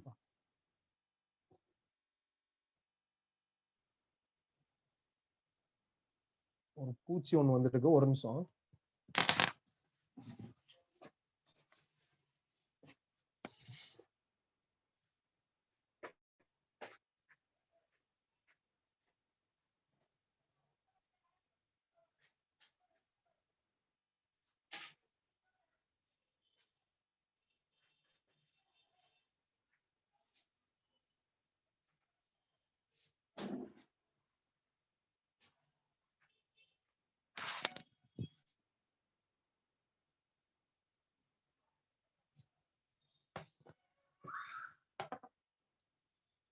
ஸோ இப்போ டிஸ்டன்ஸ் பிட்வீன் டூ மாஸ் அதை நாம ஐடென்டிஃபை பண்ணி இன்டகிரேஷன்ல லிமிட்டா போடணும். ஸோ எப்படி நான் டிஸ்டன்ஸ் தான் போடணும்னு கண்டுபிடிச்சேன்னா, இந்த டிஎக்ஸ் தான் க்ளூ. டிஎக்ஸ்ங்கிறது ஸ்மால் டிஸ்டன்ஸை மீன் பண்ணுது. டிஎக்ஸை வச்சு எக்ஸை பாருங்க, எக்ஸும் டிஸ்டன்ஸை தான் மீன் பண்ணுது. அப்ப M1க்கும் இந்த ராடோட பிகினிங்க்கும் நடுவுல இருக்கிற மாஸ் வந்து R. அதனால வந்து கீழே ஆர்னு போட்டிருக்கேன். M1க்கும் மாஸோட எண்டுக்கும் நடுவுல இருக்கிற டிஸ்டன்ஸ் வந்து R பிளஸ் எல். உங்களுக்கு பார்த்தாவே தெரியும், ஆரையும் எல்லையும் ஆட் பண்ணா எண்டோட டிஸ்டன்ஸ் கிடைச்சிரும். ஏன்னா ராடு நீளமா இருக்கு. அப்ப நாம என்ன பண்ண வேண்டியதா இருக்கு, ராடோட பிகினிங்கோட ஒரு டிஸ்டன்ஸ், ராடோட எண்டோட ஒரு டிஸ்டன்ஸ்னு லிமிட் போடுற மாதிரி வருது. இப்ப அடுத்து நான் என்ன பண்றேன்னா, இந்த எக்ஸ் ஸ்கொயர்டை மேல கொண்டு போயிட்டேன். எக்ஸ் பவர் -2 வருது. So integral X power -2 with respect to X. இதுதான் இந்த இன்டகிரேஷனோட ஸ்டேட்மெண்ட் வியூ. இன்டகிரேஷன் ஏற்கனவே நடத்திருக்கேன், அந்த ஃபார்முலாவை அப்ளை பண்ணி ஆன்சர் எடுத்துருங்க. இன்டகிரேஷன் தெரியாதவங்க இந்த ஒரு ஸ்டெப்பை மட்டும் ஃபாலோ பண்ணிக்கோ. மேக்ஸ்ல இன்டகிரேஷன் படிச்சதுக்கு அப்புறம் நீ புரிஞ்சுக்கலாம். எக்ஸ் பவர் எம் இன்டகிரேட் பண்ணா இதான் ஃபார்முலா. சைட்ல எழுதியிருக்கேன் பாருங்க, X power m+1 by m+1. Just அந்த ஃபார்முலாவை அப்ளை பண்றான். அப்ப எக்ஸ் பவர் -2க்கு இந்த ஃபார்முலா அப்ளை பண்ணா மேல எக்ஸ் பவர் -1 வந்துடும், கீழே -1 இருக்கும். அப்புறம் நீட்டா ஒரு பிராக்கெட் போட்டு அந்த லிமிட்டை ஃபாலோ பண்ணுங்க, r to l plus r. இப்ப இங்க இருந்து இந்த ஸ்டெப் இன்டகிரேஷன் தெரிஞ்சவங்களுக்கு ஓகே, லேட்டா ஜாயின் பண்ணவங்களுக்கு ஒழுங்கா தெரியல, அரைகுறையா தான் தெரியும்னா இந்த ஃபார்முலா வச்சு எழுதியிருக்கோன்னு ஒத்துக்கிட்டு ஃபாலோ பண்ணு. இன்டகிரேஷனை ரெஃபர் பண்ணு, மேக்ஸ் டீச்சர்ட்ட கேட்டு படி. இப்ப இதை சிம்பிளிஃபை பண்றான். எக்ஸ் பவர் -1 கீழே வந்துருச்சுன்னா 1/x வரும். டினாமினேட்டர்ல இருக்கிற மைனஸை நியூமரேட்டர்ல ஃப்ரண்ட்ல எழுதிட்டான். லிமிட் வந்து r to l plus r. இப்ப அடுத்து லிமிட் அப்ளை பண்ணணும். இந்த எக்ஸுக்கு பதிலு மேல இருக்கிற லிமிட் அப்ளை பண்ணும். இது அப்பர் லிமிட்னு சொல்லுவோம். ஸோ அதை அப்ளை பண்றான். g m1 m2 by l retain. எக்ஸுக்கு பதில் நான் என்ன பண்றேன் அப்படின்னா அப்பர் லிமிட். அப்பர் லிமிட் என்ன இருக்குன்னு பாருங்க, l plus r. அப்ப -1 divided by l plus r. அதுக்கப்புறம் ஒரு மைனஸ் போட்டு லோவர் லிமிட் அப்ளை பண்ணணும். ஒரு மைனஸ் போட்டா லோவர் லிமிட் வந்து எக்ஸுக்கு பதில் 6. ஏற்கனவே இங்க ஒரு மைனஸ் இருக்கிறதுனால என்ன ஆயிரும்னா பிளஸ் ஆயிரும். இது லிமிட் அப்ளை பண்ற லாஜிக். இதுவும் இன்டகிரேஷன்ல நான் சொல்லி கொடுத்துருக்கேன். இப்ப இதுல யாருக்கு இன்டகிரேஷன் தெரியலையோ அவங்களுக்கு மட்டும் ஒரு சில ஸ்டெப்ஸ் இதுல அன்ஈஸியா இருக்கிற மாதிரி இருக்கும். அது ஒரு இஷ்யூவே கிடையாது, அது மேக்ஸ் தான். நாம எப்படி இதை கண்டுபிடிக்கணுங்கிற அந்த மெத்தடாலஜி இருக்குல்ல, இப்ப நான் 2-3 தடவை சொன்னல பிகினிங், ஃபர்ஸ்ட் நீங்க எழுதி வச்சிருக்கீங்களா, அதுதான் ரொம்ப இம்பார்ட்டன்ட். இப்ப சிம்பிளிஃபை பண்ணுவோம். கிராஸ் மல்டிப்ளை பண்ணா என்ன ஆகும், -r into l plus r divided by r into l plus r வரும். -r plus r கேன்சல் ஆயிருச்சுன்னா இந்த ரிசல்ட் வரும். இதுல l கேன்சல் ஆயிருச்சுன்னா எனக்கு இந்த ரிசல்ட் வரும். அப்போ ஒரு ஸ்பியருக்கும் ஒரு ராடுக்கும் அக்ராஸா உள்ள கிராவிடேஷனல் ஃபோர்ஸ் வேல்யூ இதான். இப்ப எழுதிக்கங்க, நீங்க ஆல்ரெடி இதுவரையும் எழுதியிருப்பீங்க, கரெக்ட் தானே? லிமிட் போட்டுக்கிட்டு இதை அப்படியே எழுத ஆரம்பிங்க. இன்னும் இந்த ப்ராப்ளம் முடியல, இன்னும் இதுல சில முக்கியமான பாயிண்ட்ஸ் இருக்கு. இப்ப இதுவரை எழுதிக்கணும்.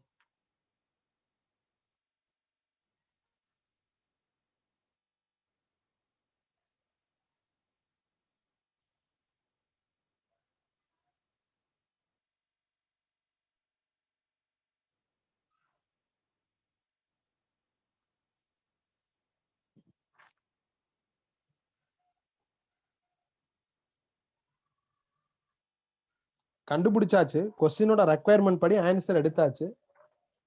பட் நான் அடிஷனலா சில விஷயங்கள் இந்த ப்ராப்ளத்துல சொல்லலாம்னு நினைக்கிறேன். ஸோ அதனால இதை முடிச்சிருங்க, நான் சொல்றேன்.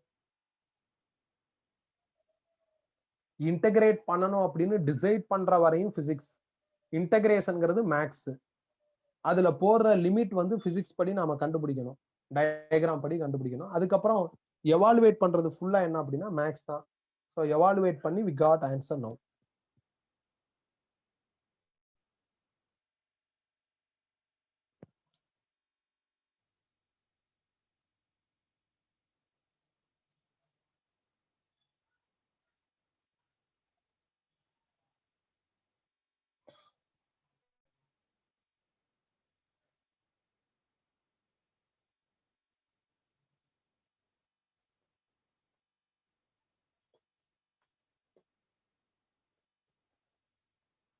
முடிச்சாச்சா?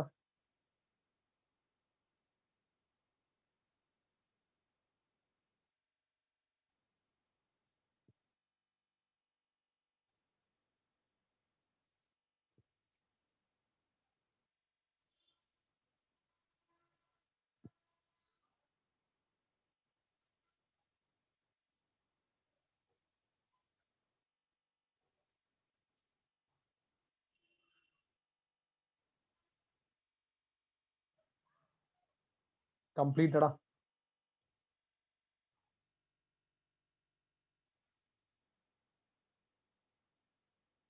சரி, இப்ப கவனிங்க. இப்ப யாரு எழுத வேணா கவனிங்க.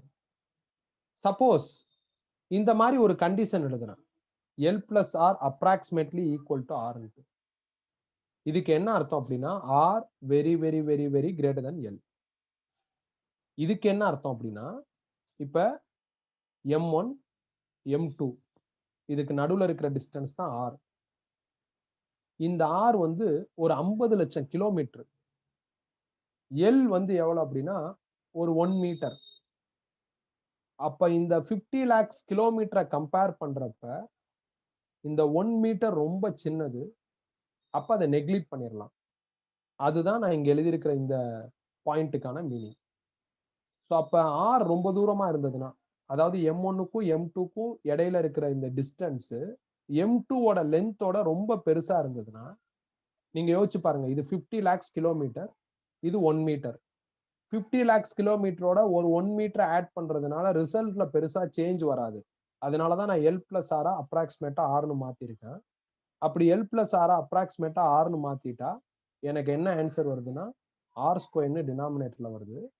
அப்ப எனக்கு என்ன ஆன்சர் திருப்பி வந்திருக்கு அப்படின்னா நியூட்டன்ஸ் கிராவிடேஷனல் லாவோட ஒரிஜினல் ஃபார்முலா வந்திருக்கு. இதை எழுதிக்கங்க. இதுக்கு அடுத்து ஒரு பாயிண்ட் இருக்கு, முக்கியமான பாயிண்ட் இருக்கு, சொல்றேன். இதை எழுதிக்கங்க.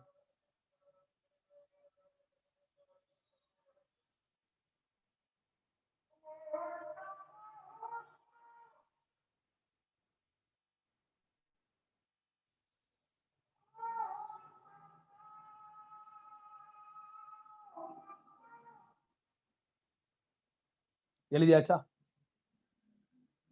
எழுதியாச்சா?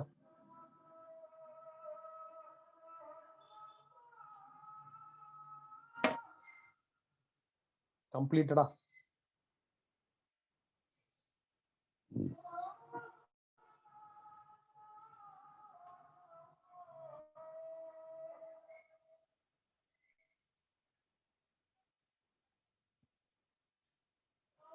ஓகே. இப்ப இந்த ஃபார்முலா யாரோடது அப்படின்னா, யாரோடது இந்த ஃபார்முலா? பாயிண்ட் மாஸோடது. M1 வந்து நம்மளுக்கு ஸ்பியர், M2 வந்து ராடு. இந்த ராடும் பாயிண்ட் மாஸ் மாதிரி பிஹேவ் பண்ணுது. எப்பனா M1க்கும் M2க்கும் நடுவுல இருக்கிற டிஸ்டன்ஸ் ஜாஸ்தியா இருந்தா. அதாவது என்ன முக்கியமான விஷயம்னா, இப்ப என்கிட்ட ஒரு ரவுண்ட் மாஸ் இங்க இருக்கு, இது ராடு. இதுக்கு நடுவுல இருக்கிற டிஸ்டன்ஸ் சின்னதா இல்லாம இந்த ராட் ரொம்ப தூரத்துல இருந்ததுன்னா இந்த ராடும் பாயிண்ட் மாஸ் தான். அப்ப லாங் டிஸ்டன்ஸ்ல இருக்கிற எல்லா மாஸும் இந்த இந்த கொஸ்டின் எவாலுவேட் பண்ணதுல இருந்து தெரியுது பாயிண்ட் மாஸா ட்ரீட் பண்ணப்படும். அதனால நியூட்டன்ஸ் கிராவிடேஷனல்லா any two mass in inverse அப்படிங்கிற மாதிரி ப்ரொஜெக்ட் ஆயிருது. ஏன்னா இன்வர்ஸ்ல நீ 2 மாஸ் எடுக்கிறப்ப பக்கத்துல எடுத்துக்கலாம், தூரமாவும் எடுத்துக்கலாம். பக்கத்துல எடுத்துக்கிட்டா ரெஸ்ட்ரிக்ஷன் இருக்கு. ராடா தான் ட்ரீட் பண்ணும், பாயிண்ட் மாஸா ட்ரீட் பண்ண முடியாது. பட் ஒரு ரவுண்ட் மாஸும் இன்னொரு ராடும் இல்ல 2 ராடு ரொம்ப தூரத்துல இருந்தது அப்படின்னா அதை நம்ம பாயிண்ட் மாஸாவே ட்ரீட் பண்ணிக்கலாம் அப்படிங்கறதா இந்த இடத்துல வர லாஜிக். ஸோ அதை அப்படியே நான் ஒரு ஸ்டேட்மெண்டா எழுதியிருப்பேன், இதையும் நீங்க எழுதி வச்சுக்கலாம். பாருங்க, hence if the spear and rod are separated by very large distance, much larger than the length of the rod, then the rod can also be treated as point mass, that is particle. point massனாலும் பார்ட்டிகல்னாலும் ஒண்ணுதான், எழுதிக்கங்க. ஏன்னா ராட point Maaza treat பண்ணா என்ன answer வருமோ அந்த answer வந்துருச்சு கடைசியா ஒரு சில கண்டிஷனுக்கு அப்புறம். அந்த கண்டிஷன் என்ன அப்படின்னா, ராடோட லென்த்தை கம்பேர் பண்றப்ப டிஸ்டன்ஸ் பிட்வீன் டூ மாஸ் ரொம்ப ஜாஸ்தியா இருக்கு, அப்ப rod also will behave as point mass. அவ்வளவுதான்.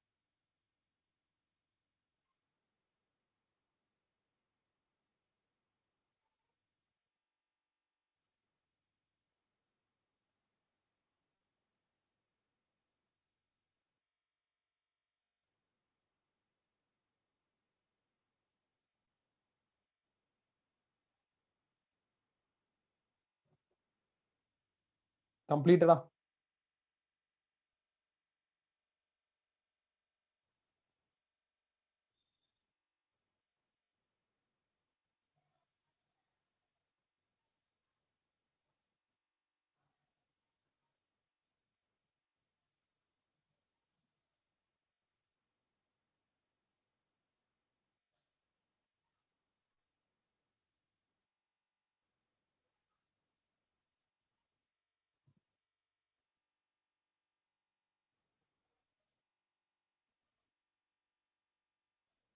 அடுத்த क्वेश्चन எழுதுங்க. If the mass of earth and sun suddenly double, இது சாதாரணமான கேள்விதான். If the mass of earth and sun suddenly double, then the gravitational force between them will.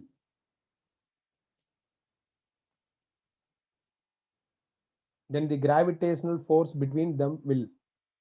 Option A remains the same. Option B increase by 2 times. Option C increase 4 times. Option D decrease 2 times.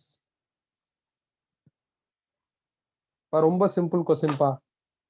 Earth ஒரு point mass, sun ஒரு point mass, இவங்களுக்கு நடுவுல இருக்கிற gravitational force F. Suppose earth மாஸும் sun மாஸும் double ஆயிடுச்சுன்னா என்ன ஆகும்னு கேட்டிருக்காங்க. ஒன் லைன்ல ஆன்சர் எடுத்துடலாம். ஸோ நார்மலா ஃபோர்ஸ் ஃபார்முலா இதான். எர்த் மாசம் நான் M1 எடுக்கிறேன், அது டபுள் ஆயிடுச்சு. சன் மாசம் M2 எடுக்கிறேன், அது டபுள் ஆயிடுச்சு. 2 × 2 4, ரிமைனிங்ஸ் எல்லாம் இங்க இருக்கு. அப்போ 4 டைம்ஸ் எனக்கு இன்க்ரீஸ் ஆகுது. அவ்வளவுதான், எழுதிக்கங்க. ஸோ இதோட இன்னைக்கு கிளாஸ் ஓவர்.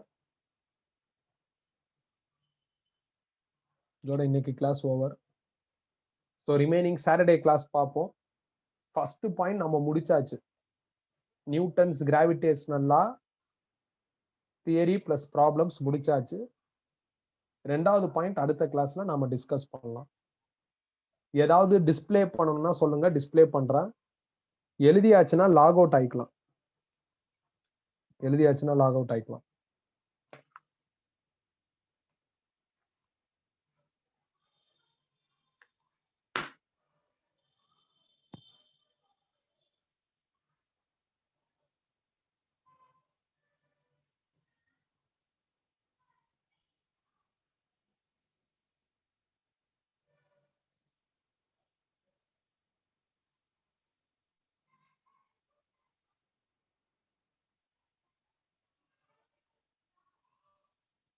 ஏதாவது டிஸ்பிளே பண்ணுமா? இந்த வாரம் சண்டே டெஸ்ட் இருக்காதுப்பா. இந்த வாரமும் இருக்காது, அடுத்த வாரமும் இருக்காது. கிராவிடேஷன் முடியறப்பதான் டெஸ்ட் வரும் திருப்பி. ஸோ இந்த கிராவிடேஷன் டீச் பண்றப்பே நல்லா படிக்க ஆரம்பிச்சிருங்க. இந்த லெசன்லாம் வந்து ரொம்ப இம்பார்ட்டன்ட். இதுக்கு முன்னாடி எல்லாம் விட்டுருங்க. கிராவிடேஷன்ல இருந்து 11th பிசிக்ஸ் முடிகிற வரையும் எல்லா லெசனுமே இம்பார்ட்டன்ட் என்ட்ரன்ஸ் பாயிண்ட் ஆஃப் வியூக்கு. 8th சம் பெரிய சம்னா எக்ஸ்பிளைன் பண்ண மாட்டேன், சின்ன சம்னா பண்ணிடுறேன். ஏன்னா எனக்கு செம டயர்டா இருக்கு. 8th சம் என்ன? 8th சம் சின்ன சம் தான். ஒரு மாஸ் M, இன்னொரு மாஸ் கேபிட்டல் M, அதுக்கு நடுவுல இருக்கிற ஃபோர்ஸ் F. திடீர்னு நடுவுல லிக்யூட் ஃபில் பண்ணிட்டாங்க, அப்ப என்ன ஃபோர்ஸ் வரும்னு கேக்குறாங்க. 2 மாஸுக்கு அக்ராஸா உள்ள ஃபோர்ஸ் ஃபார்முலா இதான். இந்த ஃபார்முலால லிக்யூட் ரிலேட்டடா எந்த சிம்பலும் இல்ல. அப்ப 2 மாஸ் ஏர்ல இருந்தாலும் லிக்யூட்ல இருந்தாலும் வேக்கம்ல இருந்தாலும் ஒரே ஆன்சர் தான். அதனால ஆன்சர் மாறாது. அவ்வளவுதான்.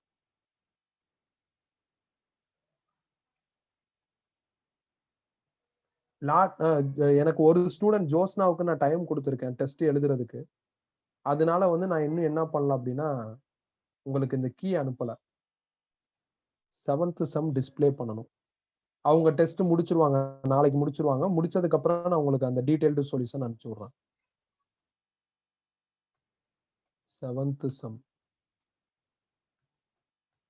7th சம் ஆன்சர் இதான். எழுதிக்கங்க.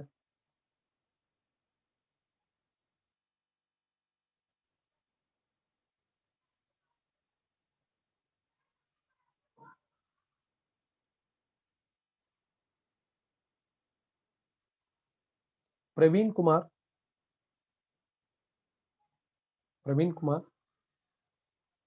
லாகின்ல இருக்கியா? உன் அக்கௌண்ட் டீடைல்ஸ் கொஞ்சம் அனுப்புடா. நீ 2500 எக்ஸ்ட்ரா பே பண்ணிருக்க. நான் அதை ரீஃபண்ட் பண்ணிடுறேன்.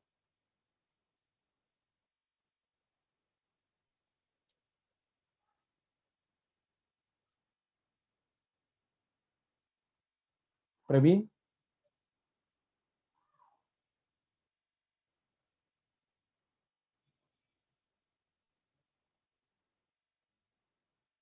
எழுதியாச்சா? இந்த கொஸ்டின் எழுதணும்னு சொன்னீங்களா, எழுதியாச்சா?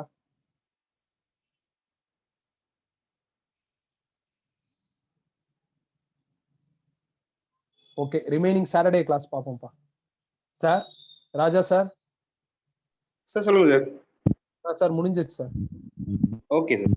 சார் இது சைட்டு அண்ணன்ட்ட பேச சொல்லட்டுமா சார்? நான் இப்போ கண்ணை சென்னையில இருந்து வரல. ஓ அப்படியா? சரி ஓகே சார். ஓகே சார், நான் பேசுறேன்.